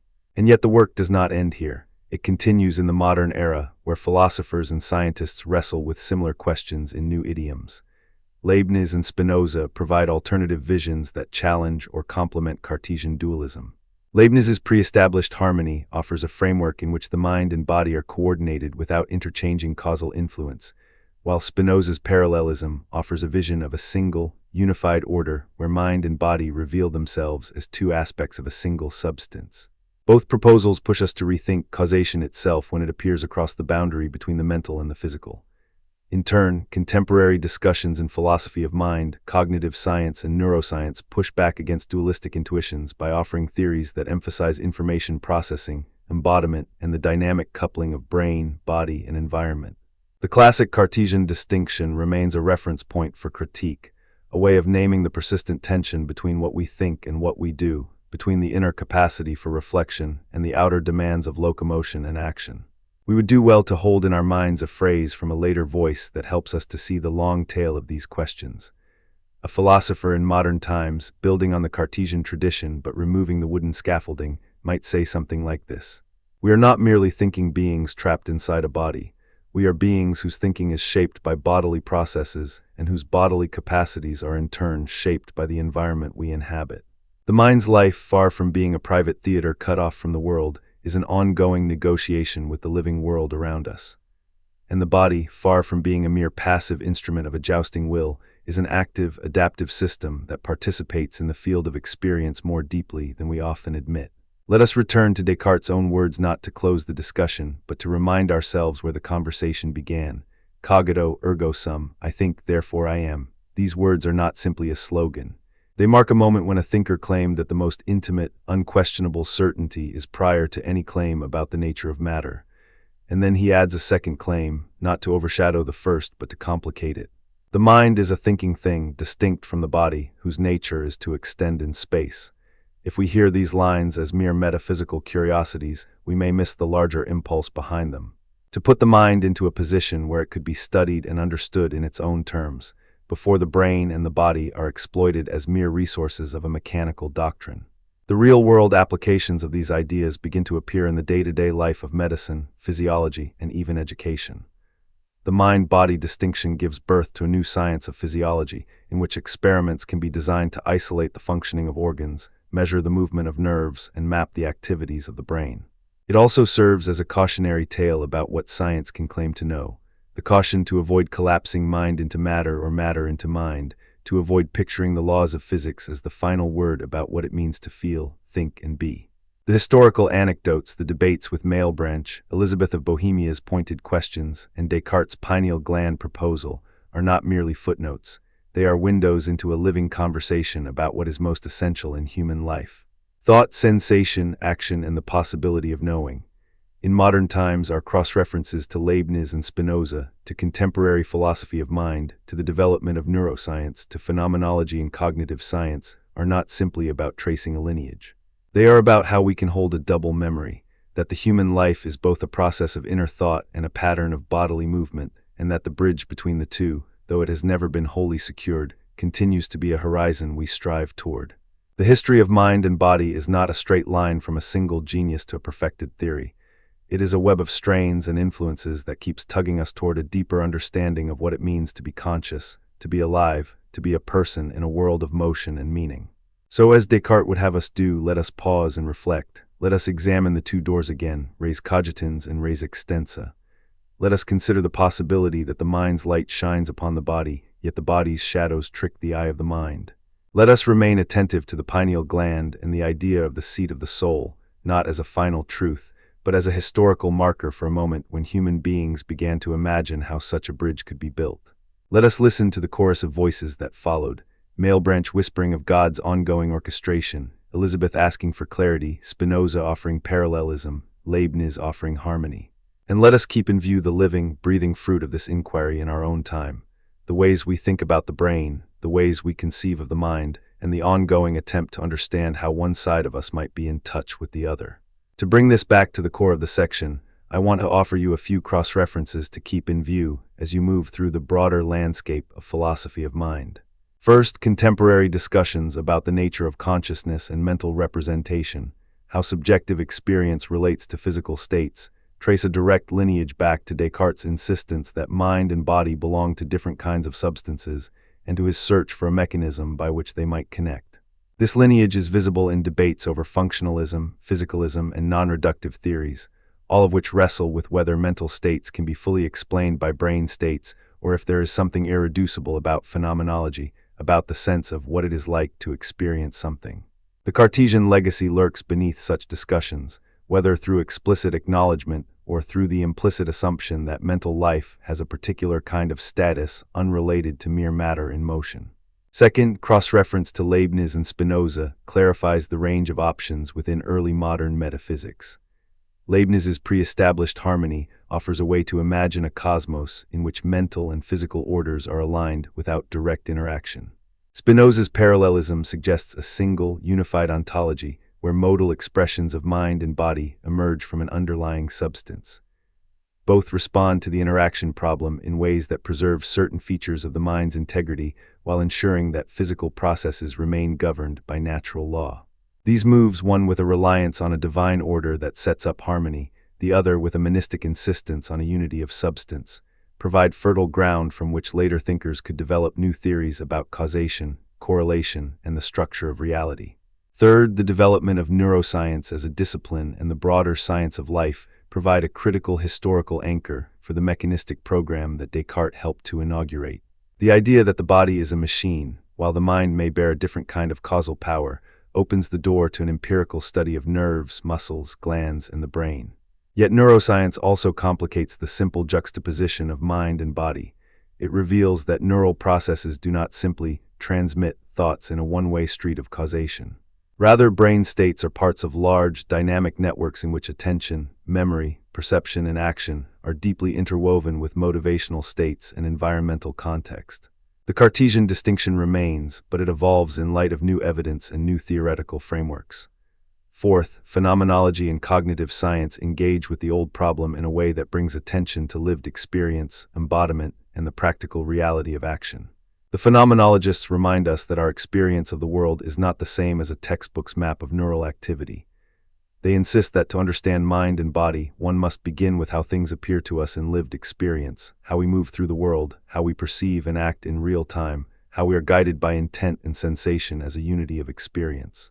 Cognitive science, meanwhile, asks how information is processed, how perception is structured by the body's own constraints, how the environment participates in cognition. The Cartesian problem remains essential because it asks the deeper question: where does the mind's life begin, and how does it relate to the physical processes that shape and are shaped by the body's physiology? The dialogue between these traditions, phenomenology and cognitive science, with their roots in Cartesian questions, remains one of the most vibrant threads in 21st century philosophy of mind. Now, to acknowledge the personal tone of Descartes' historical moment. It was a time when people believed that science could deliver a complete codification of nature through method, mathematics, and experiment. The mind-body question sat at the heart of that ambition because it touched on how we know, how we move, how we feel, and how we should act in the world. It was also a moment of debate about religion, about the nature of God, and about the place of human beings in the order of creation. The pineal gland became a symbol of the attempt to make sense of agency within a purely mechanistic universe, while the mind's immaterial, thinking nature stood as a proxy for something that science could not directly measure, at least not in that era. To bring the segment to a close, we can reframe Descartes' project in a way that might feel more accessible today. Imagine a grand orchestra, where the mind is the conductor and the body is the orchestra itself. The baton is the will or the intention, yet the instrument, the sheet music and the acoustics, sensation and nerve signals, muscles and reflexes, blood and glands, make their own contributions to the performance. The conductor cannot move the violin by magical force alone, yet the conductor's decisions determine which parts of the orchestra will play and when they will play. The bridge between leadership and instrument belongs not to one realm alone, but to a crosstalk that must be designed. In our modern terms, that crosstalk is the domain of neurophysiology, psychology, and philosophy, where researchers and thinkers ask how mental states, neural dynamics, and bodily actions coordinate to yield our experience of the world. The historical and philosophical inheritance of Descartes thus remains a living resource for anyone who wants to think carefully about what it means to be conscious, to feel, to decide, and to act. It invites us to keep two doors open at once, the door to the interior life of the mind and the door to the exterior life of the body.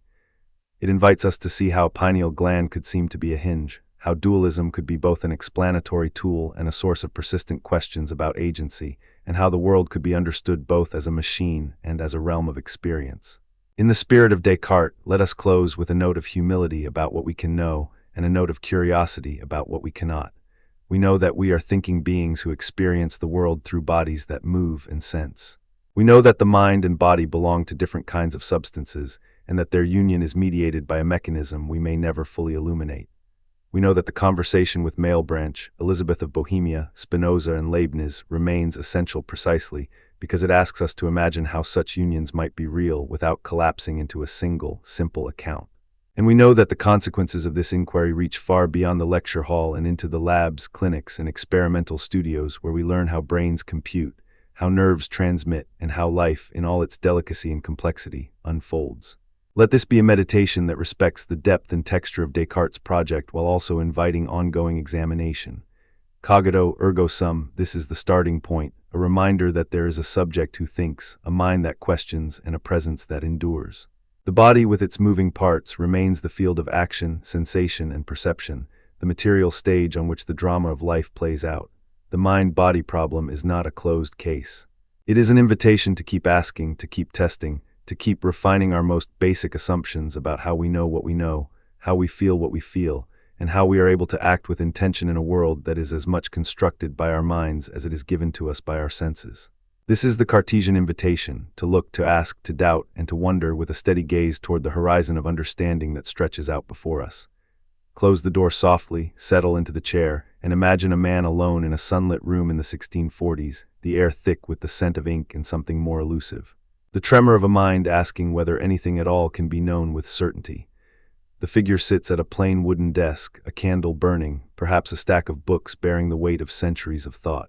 This is René Descartes, not merely a mathematician who formalized geometry in a new language, but a philosopher who arrived at the edge of knowledge and asked what must be true if anything we claim to know is to count as knowledge. His project, in the midst of a world shaken by religious strife, scientific revolution, and a new sense of human capability, was not to decorate certainty with flourish but to build it from the ground up, using doubt as the architect's tool. When we speak of Descartes' project in the section titled God, Knowledge, and the Epistemology of Certainty, we are stepping into a landscape where epistemology, the theory of knowledge, meets metaphysics, and where the guarantees of truth are not simply handed to us by tradition, sense experience, or even the mere act of thinking. The claim Descartes seeks to defend is much more robust than a mere confidence in one's own opinions. He wants a foundation so firm that even the most fierce skeptical question could not topple it. If we can plant a flag of certainty on the bedrock of such a foundation, the rest of knowledge, the sciences, mathematics, moral deliberation, the shared world of ordinary life, can stand on that foundation and be reliable, insofar as reliability is the result of a truth that cannot be easily shaken. And the key to this project for Descartes is the virtuous role of God in anchoring truth, together with a careful, methodical architecture of doubt, innate ideas, and the cognitive guarantees that such a framework can provide. To begin, we should situate Descartes in his origin-laden tradition, the rationalist current that sought knowledge not merely by lingering over experience, but by using reason as a kind of inner compass that can point toward what cannot be doubted. Think of the broader landscape. Spinoza and Leibniz, riding in the same orbit, each but in his own way tried to locate the fixed stars of knowledge in a sky of ideas that would not waver when the earth tilts and the heavens turn. The empiricists Locke, Berkeley, Hume will soon press hard against the wall's Cartesian rationalism, insisting that ideas come from experience, that the mind is not a blank passport suddenly stamped with innate ideas, but a theater where impressions arise and are shaped by custom. Yet Descartes stands at the center of a crucial dialogue about where certainty comes from and how it can be guaranteed against the sirens of illusion. We begin with Descartes' own project in the Meditations on First Philosophy, a work that invites us to suspend our confident assertions about the external world and subject every belief to a rigorous scrutiny. The famous starting point is surprisingly radical in its method, a thoroughgoing doubt about what can be doubted, a doubt that is not a mood but a method. Descartes is not playing a game of philosophical chess for the sake of cleverness. He is testing the legitimacy of every claim to knowledge. He writes in approximate spirit that he will allow that I am deceived about the things he has previously taken as certain, because deception may creep in more readily than truth under ordinary circumstances. The aim is not mere skepticism, but a purification of belief, a purification by paring away all that can be doubted until what remains is utterly solid. Two foundational moves structure his approach. First, the method of radical doubt, which ends up with the famous indubitable starting point that remains when all else is stripped away. and second, the restoration of knowledge by an appeal to clear and distinct perceptions that can be trusted because they are guaranteed by God, the guarantor of truth. In this double move, God plays a pivotal role not merely as the author of creation, but as the guarantor who ensures that our cognitive faculties, when properly used, can yield reliable beliefs about the world. In the opening meditation, Descartes invites us to imagine that all the things we have believed about the physical world, our senses, the shapes and sizes of objects, the judgments we render about their properties, are all illusions, a dream of sorts. He says he will suppose that everything I have ascertained thus far is false. He pushes this line further. Perhaps even the entire external world, the earth beneath us, the sky above us, is nothing more than a dream, a belief manufactured by some internal suspicion of reality. And then he adds the most radical instrument he can wield in defense of his own method, the possibility that there might be a powerful deceiver, an evil demon who is cunningly misrepresenting the world to us. If such a deceptive power exists, could we not be in error about anything we think we know? The dream argument and the idea of an evil demon are not mere theatrical devices, they are methodological indispensable tools. They force us to examine the source of any claim to knowledge and to ask where it ultimately rests. Now, in the midst of this doubt, Descartes discovers a bedrock, a point that cannot be doubted, because it is the very act of doubting itself. He discovers the truth of his own existence as a thinking thing, cogito, ergo sum. I think therefore I am, or in full clear language, I am, I exist, is necessarily true each time I pronounce or consider the statement. This sentence, tiny as a seed, enormous in consequence, constitutes the first indubitable certainty in Descartes' system. It is not just a conclusion the mind reaches. It is the very method by which the mind proves its own existence as a thinking thing. The mind, Descartes claims, cannot be deceived about its own existence because even a deceiver would have to be a thinking thing in order to deceive. If I doubt, I must exist to do the doubting. If I think, I must exist as a thinking thing. From this pivot, the certainty of the thinking self, the entire architecture of knowledge then begins to unfold. The next question Descartes addresses is what follows from this starting point. How can we extend certainty from the I think, therefore I am, to the existence and reliability of the world, the objects of science, and the claims we make about it? He proposes that out of the very act of thinking, out of the clarity and distinctness with which the mind perceives certain ideas, we can regain a grounded form of knowledge. But the secure path for him runs through God. God's existence is not simply a theological assertion. For Descartes, it is a necessary condition for most of our knowledge claims. Specifically, he argues that the reliability of clear and distinct perceptions, the very sense in which we seem to perceive something with absolute certainty, must be grounded in the existence and non-deceptive nature of a perfect being. If God exists and is perfect, he would not deceive us about the reliability of our clear and distinct perceptions, provided we use our reasoning properly. Hence, God's existence is the guarantor that, when I perceive something clearly and distinctly, I am indeed perceiving the truth, not an illusion. One can sense here a delicate reciprocity, the idea of God as an infinite, perfect being, and the request that we trust our distinct perceptions, because God would not allow us to be misled in their deliverance. The so-called trademark argument, the idea that each person contains within themselves an innate idea of God as an infinite being, a type of trademark that God places within us, serves as one of the crucial, controversial lines in Descartes' thought. The thought is that our own ideas carry within them the marks of their cause. The idea of God, the infinite and perfect being, cannot have originated in my finite, imperfect mind by accident or by the mere influence of sensory experiences. Therefore, the idea must have been caused by something that possesses at least as much reality as the idea itself. Since the idea of infinity requires something with infinite reality to produce it, the only adequate sufficient cause is God. From this, Descartes infers the existence of God. This argument has a direct methodological consequence. If God exists and is not a deceiver, then the reliability of the faculty of judgment is secured. If the mind experiences clear and distinct perceptions, and God does not permit deception in this faculty, then a wide range of beliefs emerged from those clear and distinct perceptions can be trusted. It is a bold move to say that epistemic reliability is rooted in the divine nature. It is a move that anchors human cognitive enterprise in the very property of the divine being. It also raises serious questions, which later critics would intensify. Given that we can have genuine, well-formed ideas of God, is belief in God a necessary component for epistemic guarantee, or could we have a guarantee that, in principle, does not rely on a theistic assumption? One of the most persistent criticisms of this move concerns the so-called Cartesian circle.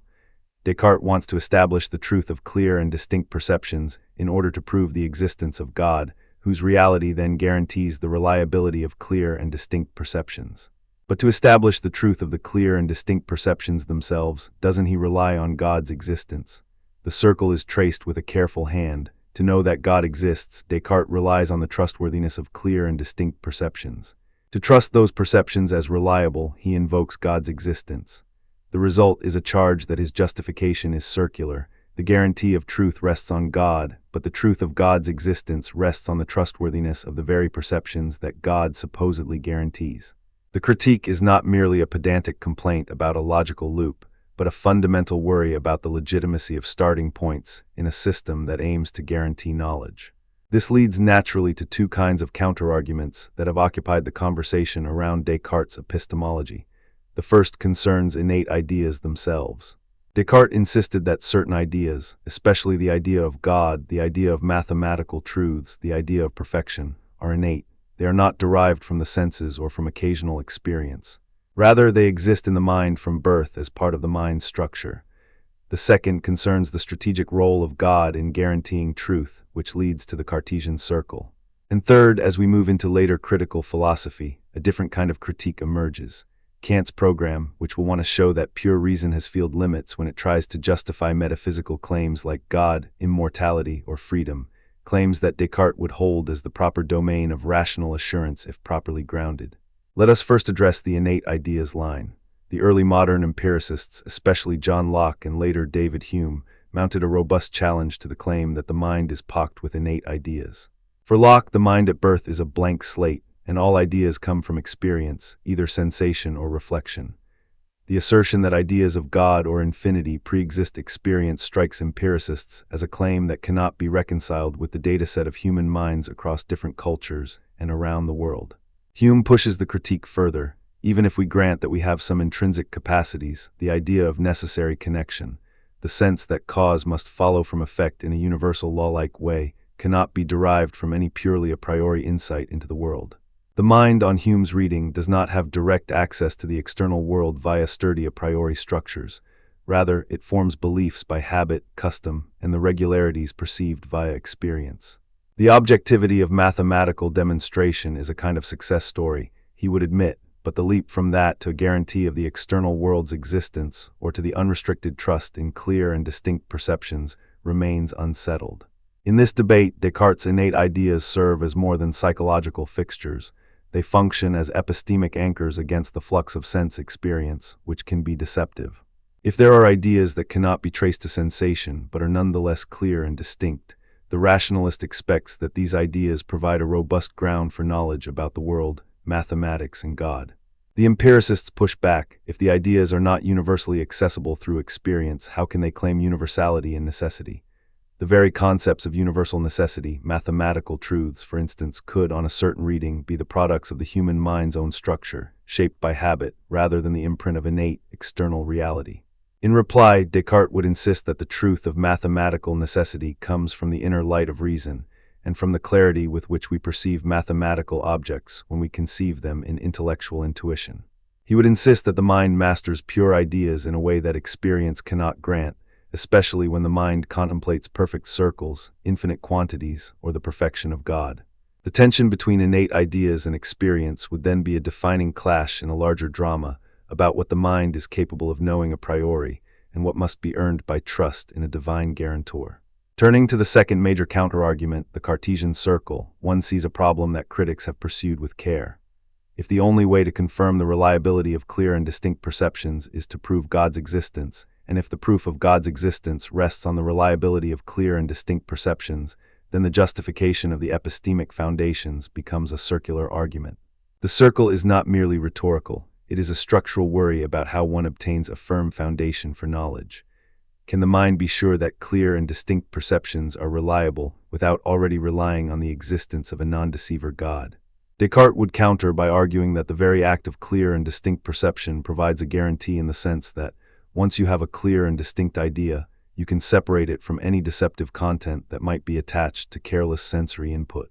The proof of God then follows as a higher-order safeguard. The existence of God protects the reliability of the faculties that produce such clear and distinct perceptions. the problem remains. Is this a faithful defense against the charge of circularity, or is it simply restating the claim in more elevated terms?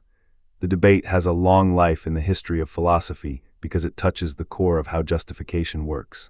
Is justification centrifugal, running from simple self-evident truths outward, or is it circularly anchored in an ultimate guarantor? A more radical line of critique comes from Kant, whose later philosophy asks not whether we can prove God's existence to ground knowledge, but whether pure reason can justify metaphysical claims at all. Kant's central move is to show that reason, in its pure form, seeks to go beyond the limits of possible experience. He introduces the idea that space and time are not features of the world in itself, but forms of human intuition. The categories of the understanding structure experience. In other words, we bring to experience certain organizing principles that make knowledge possible.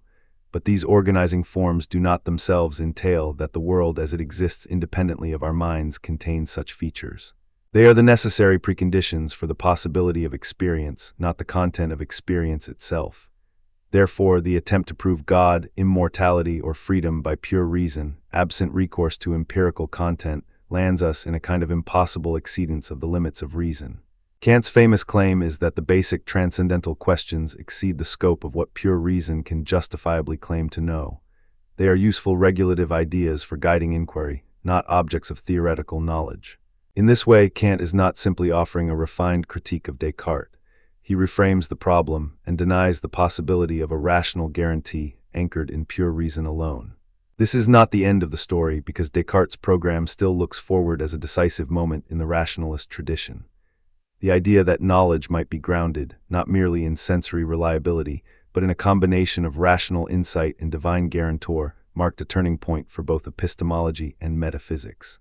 If true, it would mean that the mind's trust in its own epistemic operations is justified by the divine nature of God, and that mathematics and science would be secured by a robust theological scaffolding.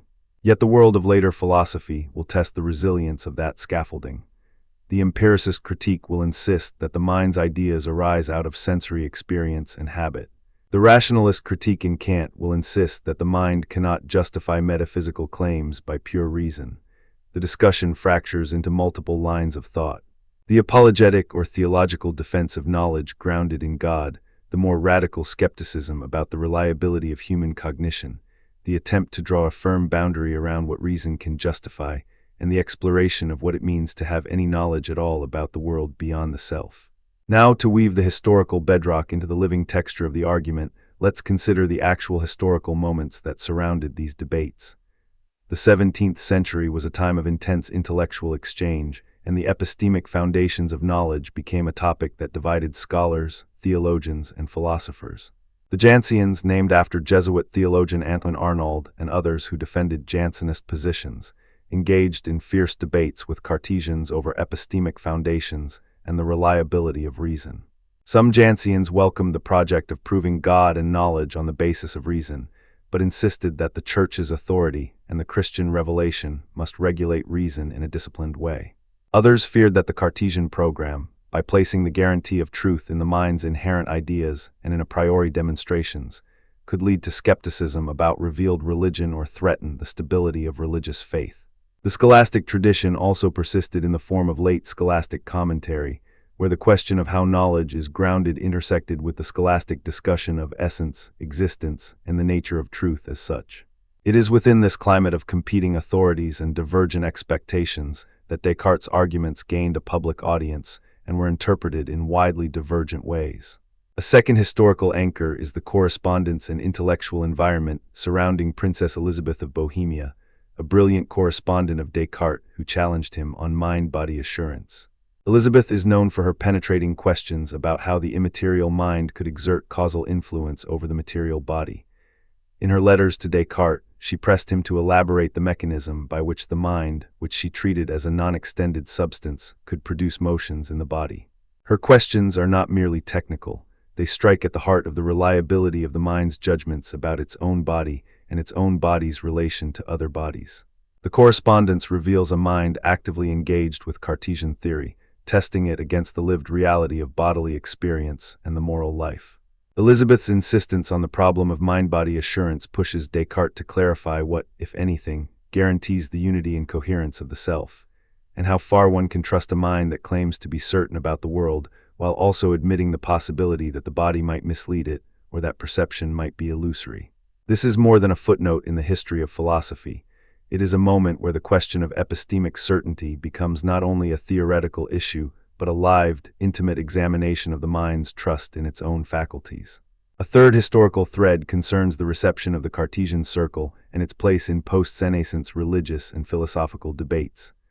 The circle became a central touchstone in the long conversation about rational justification, epistemic certainty, and the boundaries between philosophy and theology.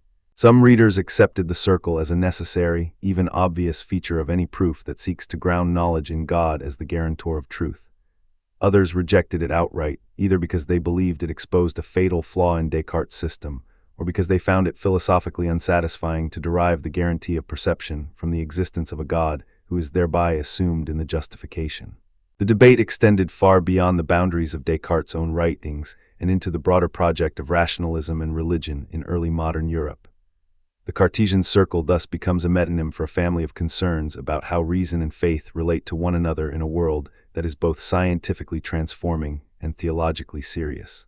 The historical texture also invites cross-references to other thinkers who illuminate or complicate the picture. Kant's critical turn, for example, is not simply a correction or a critique of Descartes. It is a reorientation of the entire project of knowledge. Kant invites us to understand that the mind structures experience in accordance with a priori forms, space and time as forms of intuition, and the categories as the structural rules by which we think. This means that pure reason, when independently claiming the authority to establish the nature of the world, can overstep its own boundaries. Kant's arguments invite us to rethink the Discartian claim that God's existence guarantees the veracity of our clear and distinct ideas, turning the project into a more careful inquiry about what the mind can know about the world as it appears to us, rather than about the world as it is in itself beyond our cognitive structures. In this sense, Kant's critique of rationalist metaphysics does not merely undermine the old program.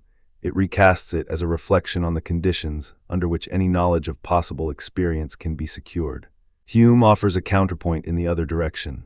Hume's skeptical challenge is not directed against Descartes only as a critic, but as part of a broader movement that would ask the practical question: do we have rational grounds for believing in causal connections or in the external world itself? Hume's critique of the idea of necessary connection, his analysis of how habits of association yield beliefs, and his examination of the limits of human reason all press against the idea that we can secure knowledge through a priori guarantees as Descartes imagines. He does not deny the reliability of everyday beliefs. Rather, he shows that justification for beliefs about matters of fact depends on experience and habit rather than on a priori certainty. The result is a bridge between the early modern rationalist project and the later empiricist critique that would be elaborated by Hume and, later still, by Kant himself. The thought here is not to minimize Descartes, but to understand how his program is received, reinterpreted, and sometimes challenged in ways that push philosophy toward new terrains. Spinoza and Malebranche sit in conversation with Descartes as well. Spinoza, who writes in a radically monistic framework where God and nature are one, represents a rival rationalist program in which the order of the universe is comprehensible to the intellect through a single, consistent metaphysical system. For Spinoza, the guarantees of truth do not rest on a personal God who intervenes in human cognitive processes. Instead, the world is a system of necessary relations that the mind can grasp through human reason. Malebranche, on the other hand, emphasizes occasionalism, the view that God is the true cause of all events in the world and that the mind's ideas are but the signs of God's action in creation. In Malebranche's framework, God remains the ultimate guarantee of reliable cognition, but in a way that relocates the causal mechanism from the ordinary sense-based world to the divine operations of will. Reading Descartes alongside Malebranche and Spinoza clarifies what is at stake. Is epistemic justification secured by a personal, intervening God, or by the order of the rational structure of reality itself? And where does human sense experience fit into this picture? As we hold these questions up to the light, we can see the real-world implications Descartes imagined. The first is the claim that clear and distinct perceptions provide a legitimate route to knowledge. He is not offering a purely hypothetical or technical claim about human thought. He is proposing a practical method that science can adopt. If mathematical truths arise from the mind's own procedures, those truths carry epistemic weight not as mere social conventions, but as products of a rational mind that, when used properly, can apprehend truth with a degree of certainty unimaginable in a world where mere sensory experience is the sole arbiter of belief. The second real-world implication concerns the moral and epistemic discipline. To live rightly in accordance with truth requires a disciplined mind that will not accept superficial appearances as final. The third implication concerns the defense of science against the threats of error and deception, a matter of crucial importance in a period in which experiments, telescopes, and new natural philosophers were challenging conventional wisdom. To illustrate how these themes play out in a concrete way, consider two concrete examples. First is the example of God as the supremely perfect being grounding the reliability of clear and distinct perception. Descartes' argument here is not simply an abstract theological claim. It carries a practical epistemic import. The trustworthiness of our most intimate and precise ideas, those of mathematics, geometry, the basic shapes and relationships that define how we count and measure, depends on the assurance that an all-powerful, non-deceptive God exists and thereby guarantees the correctness of those ideas when we perceive them clearly and distinctly. In the Meditations, the interplay of the idée de Dieu with the faculty of reason is presented as a kind of twofold assurance. The divine guarantee prevents systematic deception in the most clear views, and the mind can thus proceed to construct a body of knowledge with a method that presumes the reliability of rational insight. In this sense, God is not a mere theological add-on. He is the anchor that makes the rational enterprise possible in the first place. The language Descartes uses emphasizes the moral dimension of knowledge. To deceive would be an act against the nature of a perfect being. To trust one's clear and distinct perceptions becomes an act of trusting in a mind-guided, properly functioning rational order whose existence is safeguarded by God. Second, the distinction between innate ideas and adventitious ideas becomes a practical fulcrum for knowledge. If some ideas are innate, they are part of the mind's structure and do not require sensory experience for their origin. The innate ideas posited by Descartes include God, mathematical truths, and certain formal notions such as perfection. But empiricists question not merely the universality of such ideas but their real origin. Could it be that these ideas are produced by the mind's own structure for organizing experience?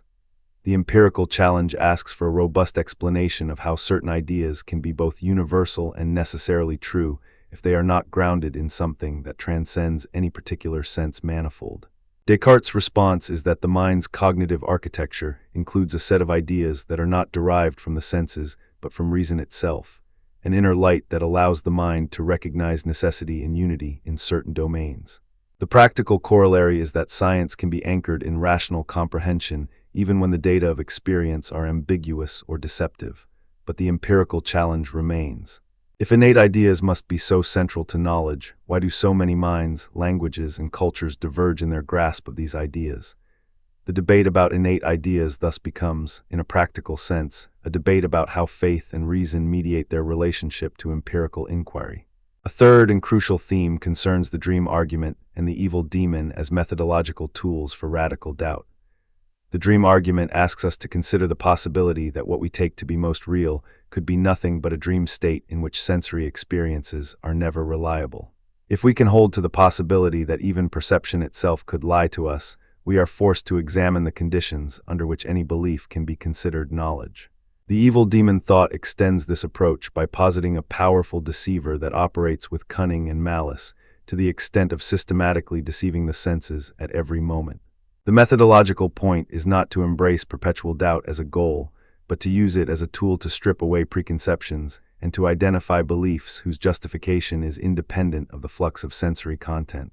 The confidence that remains after radical doubt is the confidence in the thinking subject's capacity to think clearly and distinctly, and crucially, in the existence of God as guarantor.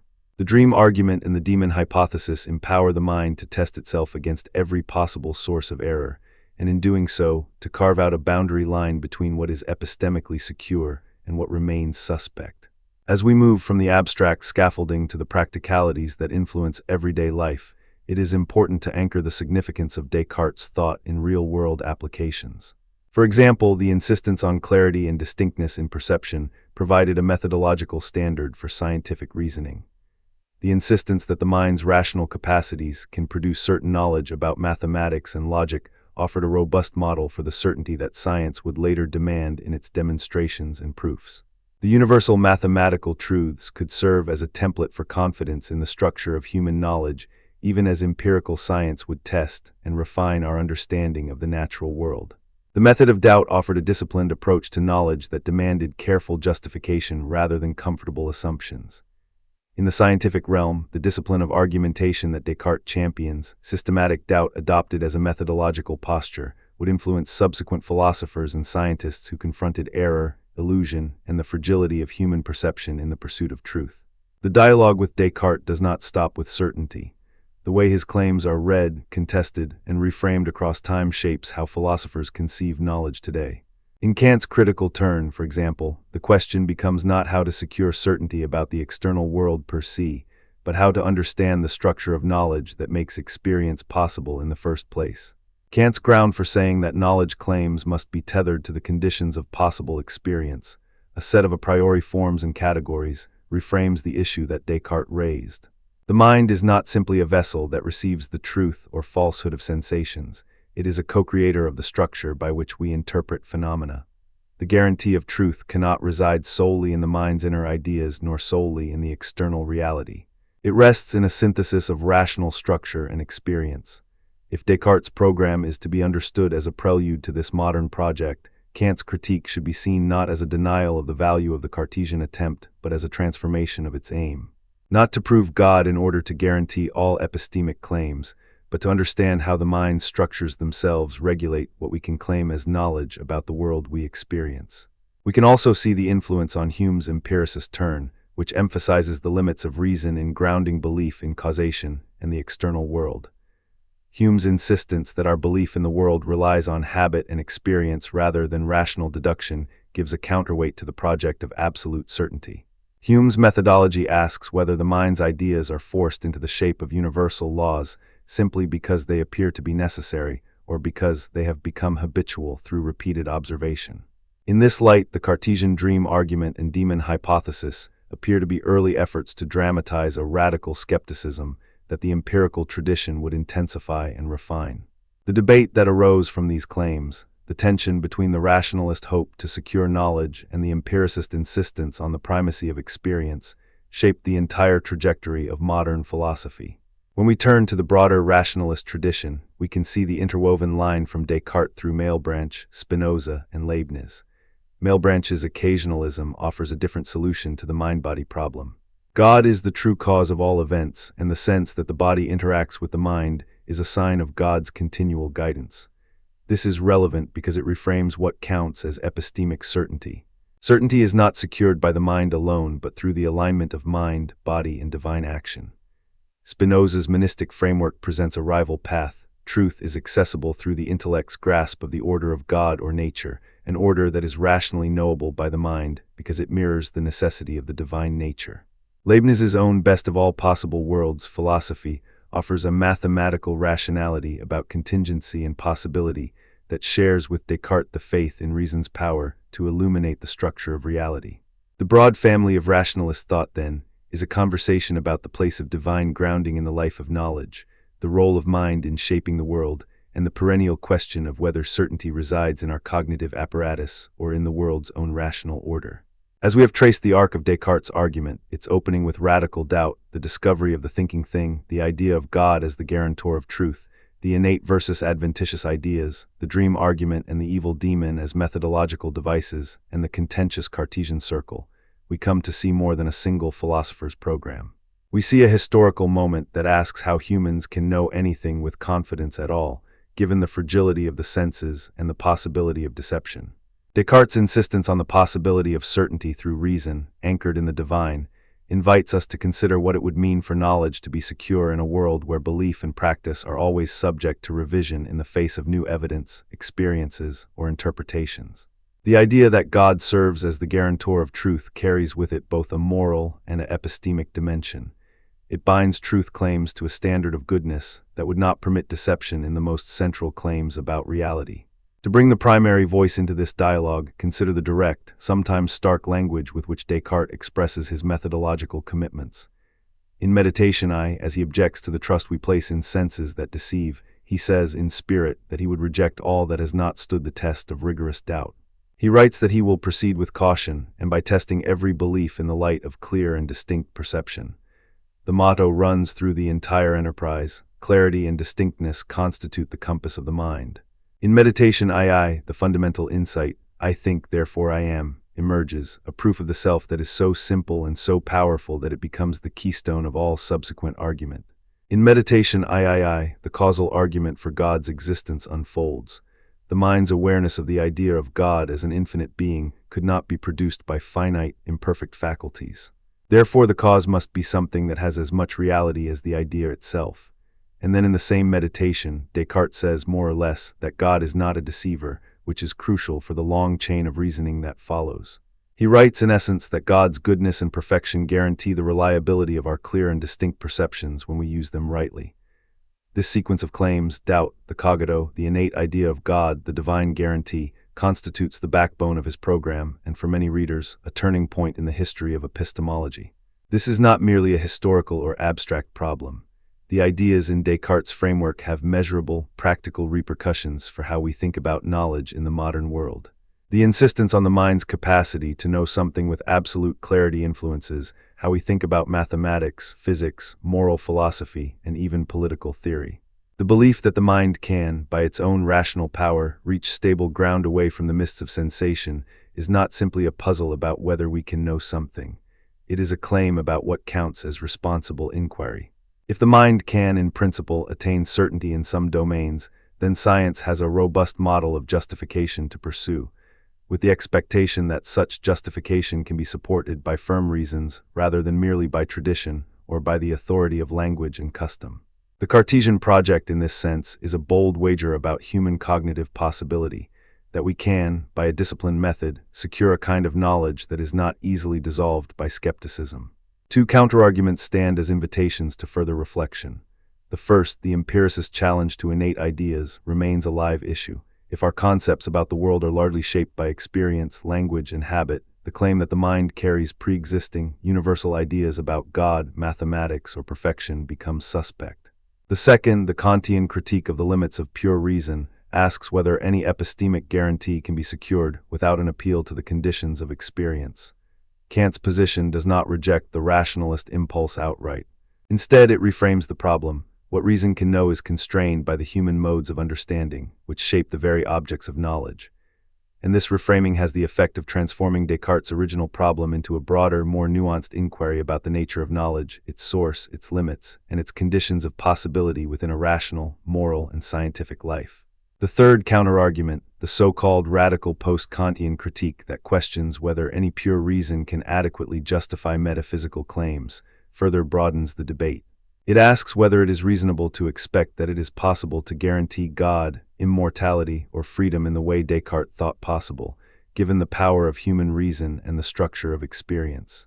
The discussion remains a living, evolving conversation because it touches on the core of how we know what we know. To make this more tangible, let us end with two historical anecdotes that illuminate the vividness of these debates in the 17th century and beyond. The first is the exchange between Cartesian scholars and the Janseens and scholastics. A generation of philosophers and theologians found themselves in a lively, sometimes heated exchange about epistemic foundations. The Janseens, as a group, often pressed for a robust reformulation of epistemology that would place certain limits on human reason, especially with regard to metaphysical claims that could threaten religious doctrine. The scholastics, by contrast, carried forward a long tradition of metaphysical and theological speculation that often looked to integrate the latest scientific discoveries into a framework of a rationally ordered universe governed by God. The debates about epistemic foundations were not just about arguments and proofs. They were about the proper balance between reason and revelation, between human cognitive capacity and the divine order, and about the place of philosophy in a community of faith. The exchange was not merely error-correcting or polemical. It was also a vivid exercise in how intellectual life could negotiate a future in which new science and new theology cohabited in a shared, albeit contested, space. The second anecdote concerns Elizabeth of Bohemia's letters and their influence on and challenges to mind-body assurance. Elizabeth's probing questions about how the immaterial mind could influence the material body forced Descartes to articulate a more robust account of the interaction between thinking substance and extended substance. Her scrutiny was not merely theoretical. It was grounded in a lived sense of the possibility that the mind could be misled by bodily states, or that the body could act in ways that seemed to contradict rational belief. Her letters reveal a mind of extraordinary acuity, asking, how is the mind assured of the body's reliability in reporting truth? How can we explain the unity of the person, the sense that the mind and body form a single agent in the world? The correspondence reveals that the mind's habit of seeking a guarantee of truth must reckon with the existence of a live, embodied moral life, in which the body participates in shaping knowledge and belief.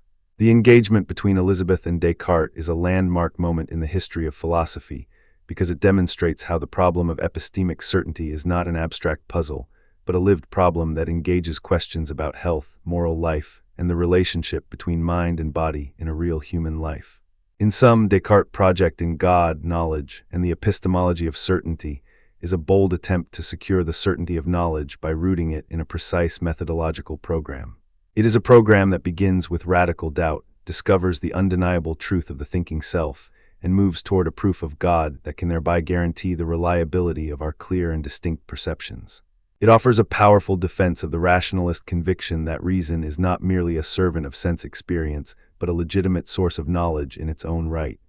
Yet it also faces two robust, long-standing counter-arguments: the empiricist's critique of innate ideas, and the philosophical challenge that the Cartesian circle undermines the certainty of its own foundational step. And it confronts Kant's later insistence that the limits of pure reason must be recognized, reframing the entire project as a problem of the conditions under which experience can be known rather than an unconditioned guarantee of metaphysical truths.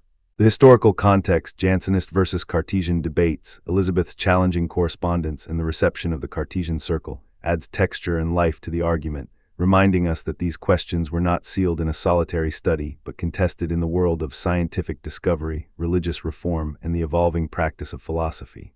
As we reflect on these themes, consider the way Descartes asks us to think about certainty itself. He does not offer certainty as a private, closed, solitary achievement, but as a result of a disciplined inquiry into the nature of the mind, its ideas, and their ultimate origin.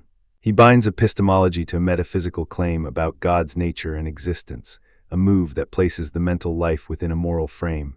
Truth is not a neutral surface for arbitrary belief, but a trust built on the reliable, non-deceptive nature of the divine. At the same time, Descartes' influence invites us to recognize the limits of any system that tries to guarantee knowledge solely from within the rational subject, or solely from the cunning of external mechanisms. The middle path opened by Kant and others, an acknowledgement of the mind's crucial role in shaping experience, while recognizing the limits of reason in accessing things in themselves, offers a way to see how Descartes' insights can continue to inform contemporary questions about knowledge, belief, and the sense in which we can claim to know. So as we close this section, we hold in mind Descartes' audacious claim that certainty lies not merely at the end of a chain of reason, but at the ongoing, careful cultivation of a method that begins with doubt and ends in the trustworthiness of a mind under the sign of God. The dream argument and the evil demon remind us that the road to knowledge is not guaranteed by common sense or by the ordinary transparency of perception. It is guarded by a prudent, disciplined approach to thinking and a robust metaphysical frame that supports the mind's most intimate claims to truth. The innate ideas versus adventitious ideas debate continues to resound as a central concern in philosophy of mind and epistemology. And the Cartesian circle remains, for many, a call to articulate more carefully how justification can be achieved without circularity, or at least with a more transparent accounting of the chain of reasons. In this way, Descartes' project is neither a relic of early modern rationalism nor a sealed system immune to critique. It is a living contribution to a centuries-long conversation about what it means to know anything at all, what it would take to prove such knowledge, and how the support of a divine guarantee could be morally and intellectually coherent with a world that invites skepticism and inquiry.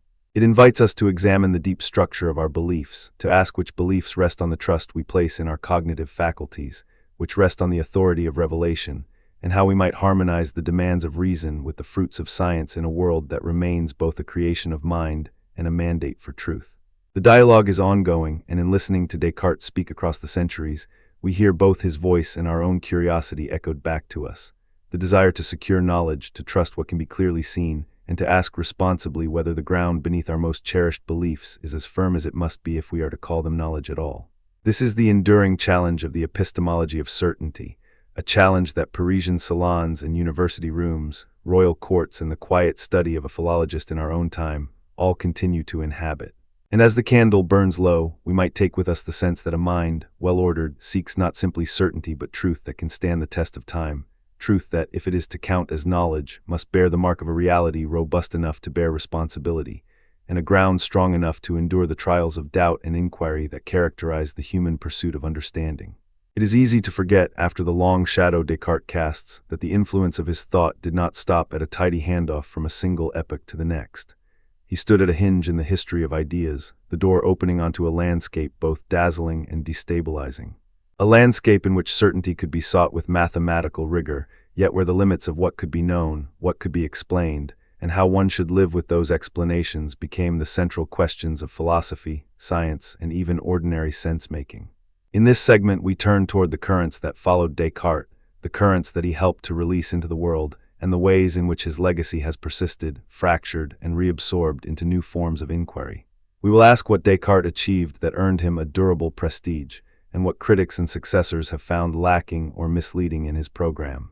We will walk through concrete examples, the coordinates that turned geometry into a machine for understanding the world, a scientific method that demanded radical doubt, yet often produced practical knowledge and predictive power, and the stubborn problem of how a thinking thing can interact with a physical body.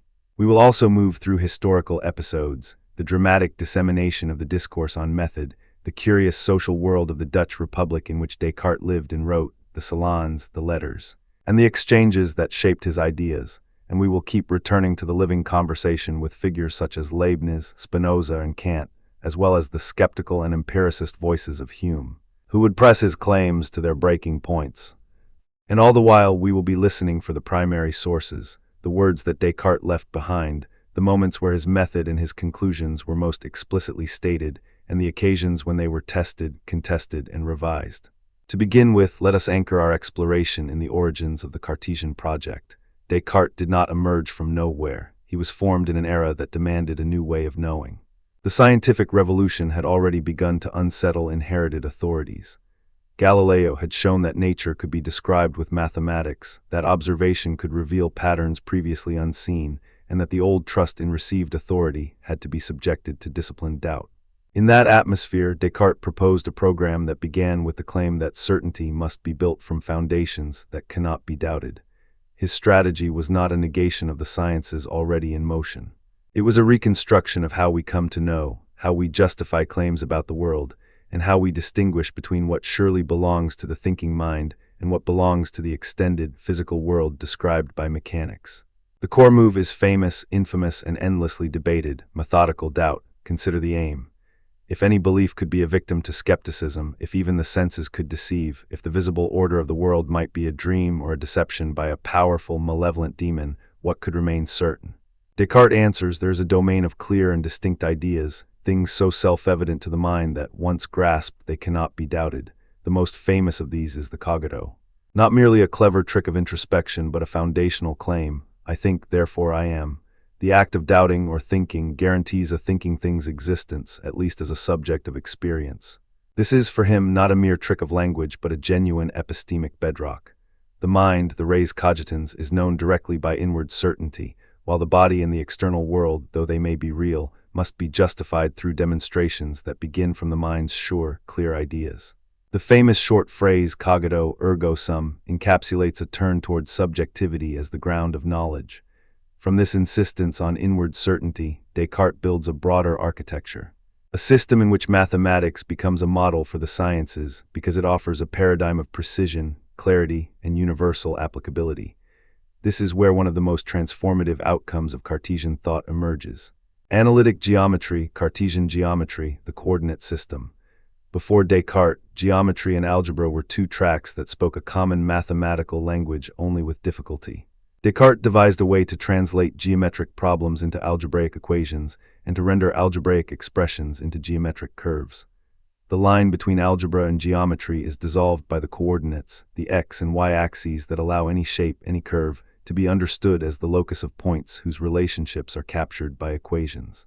This is not merely a clever trick, it is a new grammar for describing the world. If a planet's orbit can be expressed by a set of equations, if a mechanical system's motion can be captured by time-dependent coordinates, then we have a language in which physical phenomena can be predicted, tested, and extended. The invention of analytic geometry is one of the three concrete ways in which Cartesian thought accelerated the modern transformation of science, and the other two will unfold as we move along this path. But the analytic flourish is only one branch of the Cartesian tree. A second branch grows from the methodological doubt and the mechanical philosophy that Descartes attaches to the idea of nature as something like a machine. The aim is explanatory economy, a world that behaves according to laws and forces that can be understood in terms of matter in motion, size, shape, and motion. This is a shift from teleology and qualitative description toward a rigorous mechanism. Descartes treats matter as extension in space, as something that occupies volume and is subject to motion, collision, and causation according to mechanical laws. In his framework, the life of the body, the functioning of organs, the circulation of the blood, the beating of the heart, the digestion of food, all of these can, in principle, be explained by the same mathematical and mechanical reasoning that governs the fall of a stone or the orbit of a planet. The mind, by contrast, is not extended in space, it is a thinking thing. The famous dualism emerges from this split: two radically different kinds of substance, two different orders of being, two kinds of explanation, two kinds of causal interaction. We should be careful here not to caricature Descartes as a simple dualist who stands apart from the science of nature. His dualism is, in a sense, a careful attempt to maintain the possibility of certain knowledge about the mind without surrendering the mechanical picture of the physical world. The mind and body intersect, he claims, in the pineal gland, which he speculates as the seat of interaction between the thinking thing and its physical vehicle. It is a theory that seems quaint, now that we understand the brain in terms of neurochemistry and neural networks, but it is historically significant because it embodies the central dilemma of modern philosophy. How can two fundamentally different kinds of substance cause one another? The mind influences the body, and the body affects the mind, but how and where is this bridging accomplished? Descartes' answer to this question became a central sticking point for centuries of subsequent debate. To understand the history that follows, let us consider the three major axes by which Cartesian influence ripples outward. First, the mathematical axis, the coordinate system and analytic geometry. The second, the scientific axis, the idea that nature can be explained by mechanical principles, that doubt, rooted in the right method, can lead to stable knowledge about the natural world. The third axis, more philosophical and more contested, concerns the mind-body problem and the nature of consciousness, the status of the self, and what modern cognitive science and neuroscience would come to inherit with a mixture of inspiration and skepticism about the relevance of Cartesian dualism. Let us dwell a moment on the first axis, because it is perhaps the most concrete and ubiquitously cited aspect of Descartes' legacy. The Cartesian coordinate system, the idea that the position of any point in a plane is given by two numbers and that curves can be described by equations, is not merely a mathematical trick. It is a conceptual revolution. It transforms geometry from a repertoire of constructions into an engine for calculation, prediction, and manipulation. The consequences spill into physics, astronomy, engineering, and perhaps most importantly, the subsequent development of calculus, which hinges on the ability to define and analyze curves through their equations. This is why Descartes is often celebrated not just as a philosopher, but as a founder of a mode of thinking that will become indispensable to modern science. When scientists speak about modeling, simulation, or the precise description of systems, they are drawing from a habit that owes as much to Descartes as to Newton. The Cartesian method and the Newtonian synthesis together constitute the core of the scientific revolution's mathematical sensibility. The second axis, the engineering of scientific method through radical doubt, transforms not only how we think about knowledge, but how we pursue it in practice. Descartes proposes a way of conducting inquiry that refuses to take anything on authority, on custom, or on tradition at face value. He asks for a method that can be taught, repeated, and extended, and he locates the seat of certainty in the mind's capacity to perceive with clarity and distinctness. This is not simply a private epistemic exercise. It becomes a program for how scientists should proceed. Begin with the most secure starting points, strip away the uncertain pretenses, and reconstruct knowledge on a foundation that cannot be overturned by future doubts. The payoff is not merely a philosophical doctrine but a practical instrument, a way of coordinating statements about the world with a rationally coherent order that other scientists can examine, test, and build upon. The third axis, the mind-body problem, introduces a more stubborn, perennial challenge to Cartesian ambition. the mind is the seat of thought, of intention, of consciousness. The body is the seat of extension, of movement, of sensation as a physical process. How do these two distinct realms connect? Descartes offers a solution that many later philosophers find unsatisfactory. Interaction occurs through the pineal gland, a small gland in the brain that he identifies as the meeting place of mind and body. The problem of causal interaction, however, remains acute. If the mind is non-physical, how can it exert causal influence on physical matter? If the body is physical, how can it convey signals to the thinking substance, and how can sensory experience be explained in purely physical terms?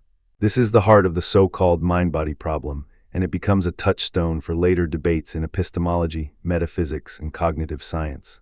In time, many will criticize Cartesian dualism as a kind of stubborn partition that fails to capture the unity of experience, while others will adopt more nuanced positions, dual aspects, functional properties, or physicalist reductions that owe a debt to Cartesian questions even as they answer them differently. Within this broad legacy, two sets of major counterarguments arise most prominently, and they are worth focusing on in their own right as we survey the landscape after Descartes. First, Immanuel Kant's critical philosophy challenges the reach of a priori certainty. Kant takes up the Cartesian project with a cautious diagnosis. The mind does not passively mirror an unconditioned world. Rather, it structures experience through the categories and forms it brings to perception. The pure intuitions of space and time, the categories of understanding, and the synthetic a priori judgments that make mathematics possible are for Kant conditions of intelligibility, not eternally guaranteed truths standing apart from experience. The faculty of reason does not guarantee we can know things as they are in themselves. It guarantees that we can know the conditions under which knowledge is possible. The result is a radical shift away from the Cartesian conviction that there is a pure pre-scientific certainty accessible to the thinking subject. Kant's transcendental turn reorganizes the field. It does not abandon reason, but it confines it, showing how far reason can extend, where it must acknowledge its own limits, and how the scaffolding of knowledge rests on structures that lie within the human mind's own architecture. Second, the skeptical and empiricist critique that circles around David Hume and his followers challenges the universality of innate ideas and the stability of rational foundations. Hume moves the locus of justification away from intrinsic certainties toward the empirically grounded habits of thought. He asks what rational grounds we have for believing in causation, in the persistence of the self, or in the metaphysical claims about substances that cannot be observed directly. For Hume, much of what we take to be necessary is built on habit, regularities, and psychological predispositions, rather than on necessary relations discoverable by pure reasoning. The Cartesian program, venturing to secure knowledge by dissecting ideas and proving them from clear and distinct principles, faces a formidable test. If the mind's core claims are themselves generated by habit or shaped by experience, what room is left for the kind of foundational certainty Descartes sought? The marriage of doubt and science that Descartes prized becomes, in Hume's hands, a reminder that certainty may be more elusive than ever, that the scaffolding behind even the most cherished knowledge claims rests upon contingent assumptions about the nature of perception, memory, and inference. Beyond Kant and Hume, there are later physicalist and functionalist critiques that press against Cartesian dualism from a different direction. As science progressed, philosophers and scientists grew increasingly dissatisfied with the idea that mind could be a non-physical substance causally interacting with a physical body. The causal interaction problem becomes a central fault line. If the mind does not belong to the physical domain, how can it have causal effects on physical processes? The emergence of physicalist theories of mind, the development of functionalism, and the rising dominance of neuroscience and cognitive science push back against a strict Cartesian separation.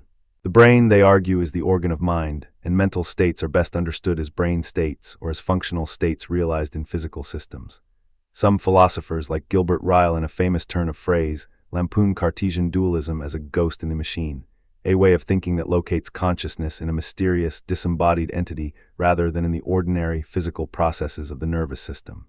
Others defend a subtler form of dualism or a monist position, paralleling with Spinoza or with Leibniz in various ways, while still insisting that Cartesian intuitions about rational certainty have something valuable to contribute to the quest for understanding mind and world. These counterarguments do not simply cancel out Descartes' influence, they recast it. Kant's and Hume's critiques and the later physicalist and functionalist responses do not erase the genius of the Cartesian move to ground knowledge in method and to see mathematics as the backbone of science. What they do is to redirect the project, They ask, in effect, how far the Cartesian program can take us, and they invite refinements that preserve the virtues of careful reasoning and mathematical modeling while acknowledging the complexity of experience and the empirical structure of the world. The enduring prestige of Descartes rests not in the idea that his system remained intact, but in the way it catalyzed new ways of inquiry. It is the spark that illuminated the path toward analytic geometry, mechanistic explanations of natural phenomena, and a sustained inquiry into the problem of the mind's place in nature. Even those who reject his conclusions often acknowledge the historical importance of his methods, the courage of his doubts, and the clarity with which he insisted that philosophy must be continuous with the sciences if it is to remain meaningful. To make this more tangible, let us turn to real-world applications and the way these ideas have lived on in modern interpretations. The Cartesian coordinate system, for instance, did not merely become a tool of mathematicians. It transformed how scientists describe motion, force, and change. It made possible the precise description of trajectories in celestial mechanics, the design of mechanical devices, and the later development of dynamical systems theory. When engineers model a system by equations, when physicists predict a planet's orbit, or when computer scientists simulate the behavior of a robot, they are engaging with a lineage that begins with Descartes' insistence that the world can be described in quantitative terms. The power of a language that translates qualitative shapes and processes into algebraic descriptions is a transparency of thought that makes collaboration across disciplines possible. The world becomes legible in coordinates and equations, and this legibility becomes a practical instrument for testing ideas, for calculating consequences, and for extending inquiry beyond what any one mind could grasp unaided by mathematics. A second domain of application concerns the scientific method itself, methodical doubt and the search for secure foundations. The impulse to test beliefs against a robust, coherent criterion of justification is now a common practice in scientific disciplines, from physics to psychology to economics. Even in fields where the certainty Descartes sought feels out of reach, the aspiration to ground claims in demonstrable reasoning, to demand replicable results, and to distinguish between what we know to be true on the basis of observation and what we take to be true on the basis of theory has become central to the enterprise of science. We see this in the way contemporary scientists approach theory choice, model building, and statistical inference. The Cartesian insistence on reliability, clarity, and consistency acts as an ancestor to modern scientific norms, even for those who reject his metaphysical commitments. A third axis of influence concerns the mind-body problem and its ongoing resonance in cognitive science and neuroscience. The question of how mental states, beliefs, desires, pains, sensations fit with physical states of the brain has remained a central problem for centuries after Descartes. Today, cognitive scientists often model mental processes as information processing systems that are implemented in neural hardware. This is a form of physicalist or functionalist thinking that, in the best light, seeks explanation in terms of mechanisms and causal roles, not in terms of non-physical substances. In this sense, the Cartesian problem does not disappear, it migrates and transforms. Contemporary debates about consciousness, about the nature of subjective experience, and about the possibility of artificial minds all carry with them a lineage that is legible in Descartes' early formulation of body and mind as two distinct kinds of reality. The question now is not simply whether they interact, but how to characterize the nature of that interaction in a way that fits with our best empirical and theoretical tools. In cognitive neuroscience, for instance, researchers look for neural correlates of conscious experience, well knowing that correlation is not the same as explanation, and they navigate routes that would have pleased neither a naive mechanist nor a pure dualist, but a modern science that must take seriously both what can be measured and what remains mysterious. Let us deepen the historical texture by recalling some concrete anecdotes that reveal the human life and cultural milieu around which Cartesian ideas circulated.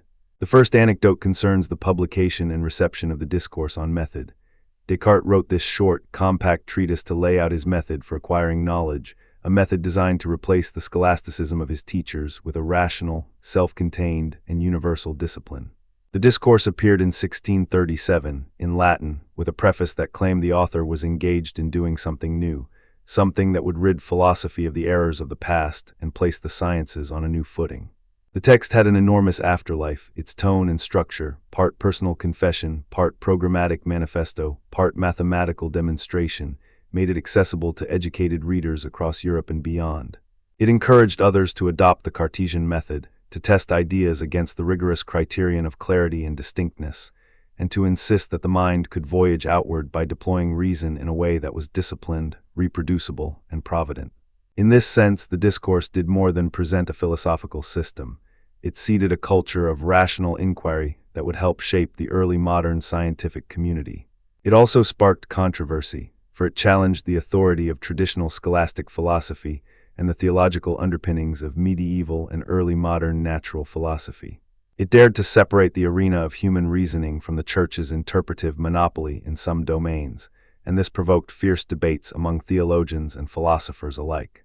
The second anecdote concerns Descartes' life in the Dutch Republic and the salon culture that surrounded him, including his interactions with Christina of Sweden and other scholars. Descartes spent significant years in the Netherlands, where he found a receptive but often skeptical audience among a circle of scientists, mathematicians, and philosophers who frequented salons, academies, and gentlemanly circles that valued practical knowledge and philosophical debate. The Dutch Republic, with its relative religious tolerance, its robust intellectual climate, and its prosperous printing culture, offered a hospitable environment in which Cartesian ideas could circulate widely. It was in this context that Descartes corresponded extensively with other thinkers, such as Marin Mersenne, who acted as a kind of central node in a network of natural philosophers, mathematicians, and theologians. The salons and scholarly exchanges helped to transform Cartesian ideas into a shared program that could be refined, contested, and implemented across different disciplines. The episodes around Christina of Sweden, the curious episode of the Queen inviting Descartes to her court to advise on the education and governance of her realm, and the difficulties these interactions entailed, reveal the delicate balance between royal patronage and intellectual integrity. Descartes' last years were spent in Stockholm, where he sought to assist Christina, but was ultimately laid low by illness and the unfamiliar climate, dying in 1650. The Swedish episode has often been told as a cautionary tale about how a great mind can be isolated or challenged by a different political and cultural weather. Yet the memory of those encounters also shows how his methods could travel, adapt, and provoke new questions in a broader European audience. The third anecdote concerns the way Cartesian methods were adopted, adapted, and contested in early modern philosophy and science. The influence of Cartesian rationalism did not flow in a straight line from one mind to another. It interacted with the rival currents of Spinoza and Leibniz, who both accepted some parts of Cartesian program while offering radical alternatives. Spinoza, for example, develops a rigorous system in which the mind and the body are aspects of a single, infinite substance, albeit in a very different metaphysical picture from Descartes' dualism. Spinoza's geometric method, used to derive the ethics from axioms and definitions, can be read as a response to the Cartesian insistence on rational demonstration, but it also tasks readers to see how a monistic system could accommodate a universal rationality without invoking a separate thinking substance. Leibniz, while indebted to Cartesian mathematics and the rationalist habit of seeking certainty, pushes beyond to propose a theory of substance with monads and pre-established harmony, offering a way to reconcile mind and world not through mechanical interaction at a single bodily organ, but through a deeper structural correspondence across substances. Thus, the Cartesian project becomes a shared inheritance, a kind of intellectual DNA that the next generation reshapes in light of new questions and new empirical discoveries. The trajectory also intersects with Newtonian science, which absorbs much of the mathematical and mechanistic spirit of Cartesian physics, even as it modifies and sometimes critiques it. The early modern period thus reveals a dynamic ecology, a flourishing of ideas, a multiplication of strategies, and an ongoing contest about what science owes to philosophy and what philosophy owes to science. If we draw cross-references that illuminate the landscape after Descartes, we find a dozen lines that connect the present to the past. The most obvious cross-reference is to Leibniz. Leibniz's mathematical genius, his program of rational dynamics, his law of continuity, his attempt to harmonize mind and world through a pre-established harmony, all operate in conversation with Cartesian ideas. He inherits the mathematical and metaphysical problem of the mind-body relation and retools it into a more complex system that tries to preserve causal interaction while avoiding raw mechanicalism. This is not a rejection of rationalist method, but a move toward a more comprehensive rationalistic framework that can accommodate a much richer ontology. Then there is Spinoza, who retools the Cartesian motion of mind and body into a single, unified mode of being. For Spinoza, there are no two separate substances. There is only one substance, with infinite attributes, and minds and bodies are two of the many modes by which that substance expresses itself. Spinoza's rationalism is thus more radical and more monistic than Descartes', yet it shares the confidence that rational analysis can yield a coherent and comprehensive map of reality. Kant, as we have seen, stages a break with the Cartesian project by insisting that the human mind shapes experience and that certainty about things in themselves cannot be forced out of pure rational deduction alone. Kant's transcendental turn reframes the problem, insisting that the conditions of possible experience lie within the mind's own architecture, and that metaphysical speculation must be disciplined by the limits of what can be experienced and justified. The history of rationalism versus empiricism gives us another cross-reference. The long-standing debate about the sources of knowledge, the role of innate ideas, the reliability of sense experience, and the status of mathematical certainty. Descartes stands firmly within the rationalist camp, alongside his contemporary and sometimes rival Spinoza, who would later be read as the more robust of the rationalists, insisting that a single, coherent understanding of all things could be achieved through reason. The empiricists, Hume most famously among them, push back against the claim that reason alone can guarantee clear and certain knowledge of the world. The exchange between rationalism and empiricism is not simply a quarrel about who is right. It is an evolving negotiation about how best to secure knowledge, how to test it, and how to connect it to human practices, to science, and to the questions humans have always asked about their place in the cosmos. Finally, there is a broader history of the philosophy of mind and science in which Cartesian ideas play a persistent, sometimes contested, but always influential role. The integration of Cartesian insights into modern philosophy of mind and science is not a simple story of replacement. It is a story of negotiation, appropriation, and reformulation. The Cartesian emphasis on the intelligibility of the natural world, the confidence in mathematics as a descriptive tool, and the insistence on a clear boundary between the thinking subject and the extended world continues to echo in contemporary discussions. Yet those echoes sound differently when they intersect with cognitive science, neuroscience, and artificial intelligence. The modern landscape is one in which the mind is often treated as a computational system, where consciousness is studied through the lens of neural processes, and where questions about personal identity, agency, and responsibility are refracted through multiple disciplines. Yet it is impossible to tell this modern story without acknowledging that Descartes planted a question that would not merely be answered but continually reinterpreted. What is the form of the thinkable? What is the nature of the thinking thing? And how does it relate to the world it seeks to know and influence? If we look again at the real-world applications and the modern interpretations, the cognitive science and neuroscience legibility of Descartes comes into focus. The mind-body problem continues to be a live issue, and debates about embodiment, computation, and consciousness often echo Cartesian concerns. The computational theory of mind, the idea that mental states are computational states realized in physical media, owes something to the Cartesian insistence that mind is not reducible to the body's mere material movements, even as it insists that mental life is intimately connected with physical organization. The mind, in this sense, becomes something that can be studied through formal models, algorithms, and representations, an inheritance that can be traced to the Cartesian project of making sense of thought through a disciplined, mathematical lens. Yet the modern view also challenges the Cartesian dichotomy of res cogitans and res extensa by arguing that thinking is embodied, situated, and deeply dependent on the body's interactions with the world. The Cartesian dualism in this telling becomes a warning about the limitations of a rigid separation, even as we retain the virtue of treating mind and world as objects of rational inquiry. We should also attend to the way Descartes' own writings foreground questions of epistemic authority, methodological rigor, and the social life of ideas. The Discourse on Method is not a mere technical manual for scientists or philosophers.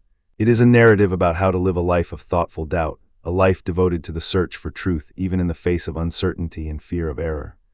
The text invites readers to consider the possibility that one can begin anew, that one can reconstruct knowledge from first principles, and that the mind's capacities for clarity and certainty can be cultivated through disciplined practice. This moral and intellectual exhortation resonates with the later Enlightenment ideal of autonomous inquiry, the conviction that reason must be cultivated, standardized, and shared across a communicative community. In a sense, Descartes helps to democratize intellectual life by insisting that reasoning should be accessible, demonstrable, and capable of being verified through reasoned argument and mathematical precision. The social dimension of his project, its dissemination through print, translation, and correspondence, helps explain why his influence would extend beyond philosophers to scientists, mathematicians, engineers, and educators. As we move toward the present, let us consider 2 or 3 living phrases of Cartesian influence that still haunt, help, and occasionally mislead modern discussions.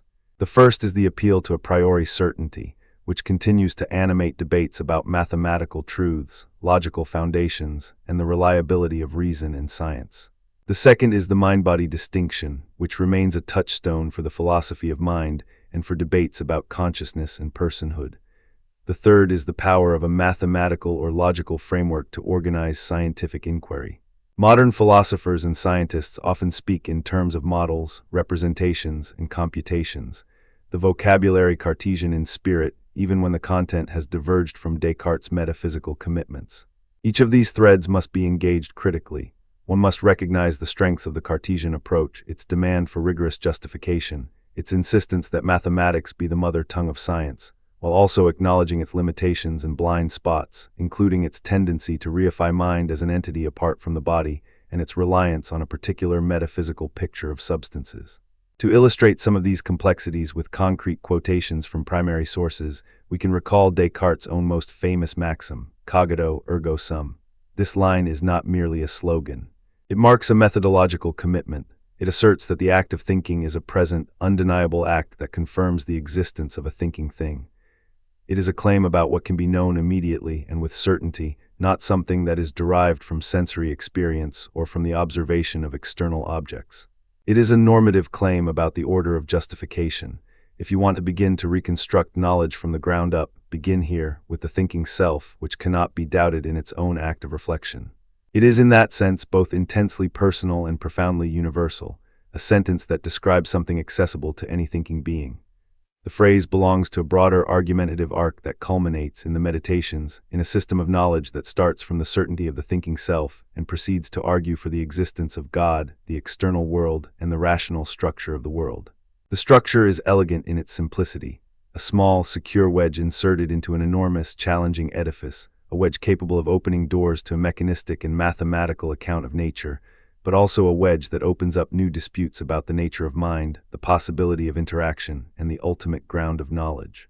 This is the paradox at the center of Descartes' enduring prestige. He offers a model of intellectual courage, a vocabulary for scientific reflection, and a program for the rigorous alignment of theory and method. He also leaves behind tensions that invite continued critical engagement. Kant, Hume, and the later physicalist and functionalist thinkers show us that the Cartesian program is never simply a closed system. It is a living starting point from which many things become possible and from which many things become precarious.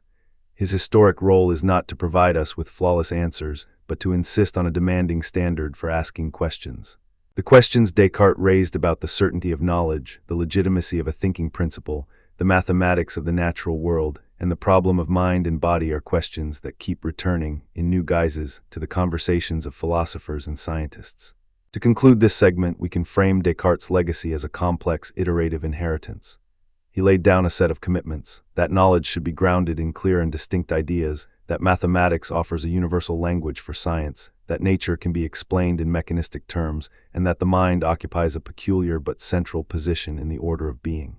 He did not, and perhaps could not, anticipate the full range of subsequent developments, the detailed neuroscience that would reveal the brain's structure and function, the computational models that would frame artificial intelligence, the nuanced debates about phenomenology and embodied cognition, but he seeded the questions that would propel these developments.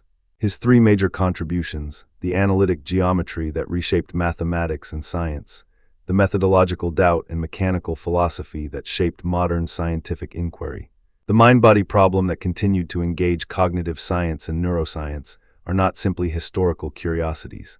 They are living threads in a continuous weaving of thought, in which the fabric is reworked, retouched, and reinforced as new evidence, new arguments, and new technologies emerge. As we reflect on why Descartes remains a towering figure, we should also acknowledge the historical anecdotes that illuminate the texture of his influence. The Discourse on Method, for all its brevity, became a manifesto that invited a broad audience into a shared enterprise of skepticism and reform. It suggested a methodological roadmap that could be adopted by scholars across borders and disciplines, a roadmap that could be tested in the workshop of a university or in the quiet of a private study. The Dutch years, with their salons and exchanges, were not merely a geographical footnote. They were the cultural soil in which Cartesian ideas could be tasted, challenged, and refined. The interactions with Christina of Sweden reveal both the aspirational reach of his thought and the fragility of intellectual projects in political and climatic climates far from the places where the ideas were born. These episodes remind us that the history of philosophy is not a linear ascent, but a web of networks, personalities, and conditions of reception that shape how ideas travel, how they are translated into practice, and how they survive or falter under the pressure of time. In the end, to speak of Descartes' legacy is to speak of a landscape that continues to evolve. The currents that followed him, Leibniz's rational harmony, Spinoza's monistic rationalism, Kant's critical limits, the empiricist turn that would stress experience and skepticism, the later physicalist and functionalist critiques, do not deny Descartes. They engage with him, contest him, and in many cases repurpose his themes into new forms. The history of philosophy is, in crucial respects, the history of such conversations, a continuing dialogue across centuries about how best to secure knowledge, how to live with uncertainty, and how to explain the most intimate features of mind and life in a world that is both intelligible and mysterious. The Cartesian project thus invites us to remain vigilant about the foundations of our beliefs, while also asking what kinds of tools, mathematical, methodological, conceptual, can help us navigate a world that becomes more complex the more we learn about it. And within that larger conversation, the cross-references matter because they remind us that Descartes was not a solitary genius writing in isolation. He is part of a lineage of rationalists and empiricists who, each in their own way, sought to render the world through intelligible forms. The history of rationalism versus empiricism is not a tidy separation, but a long, winding conversation about how best to ground our knowledge in reason and experience. The integration of Cartesian insights into modern philosophy of mind and science is not a victory lap for a single method. It is a testament to the power of a certain style of inquiry, one that values clear thinking, precise analysis, mathematical modeling, and a stubborn, hopeful faith that questions, properly pursued, can yield maps of the world that others can read, critique, and build upon. In the final measure, the landscape after Descartes is not merely a set of answers that replaced his. It is a field of questions that continue to be pursued, tested, and reinterpreted. The coordinate geometry he popularized lives on in the tools of science and engineering. His methodological insistence on a disciplined path toward knowledge continues to inform how researchers approach problems. And his mind-body division, though contested and complicated, provokes ongoing inquiry into the nature of consciousness, the place of subjective experience in science, and the search for explanations that can integrate the mental life with the physical world. Thus, the Discourse project, in its boldness and its ambiguities, remains a living part of the conversation about what it means to know, to explain, and to belong to a universe that is at once intelligible and enigmatic. The landscape after Descartes is not flat. It is a terrain of ascent and reconsolidation, where the mountains of mathematics, the valleys of doubt, and the rivers of mind meet and diverge in ways that will continue to challenge, enrich, and torment philosophers and scientists for generations to come. In that sense, the legacy is not a final verdict but an ongoing invitation to think clearly, to doubt carefully, and to open the mind to new forms of inquiry that honor the power of reason while never forgetting the humility that comes with facing the unknown.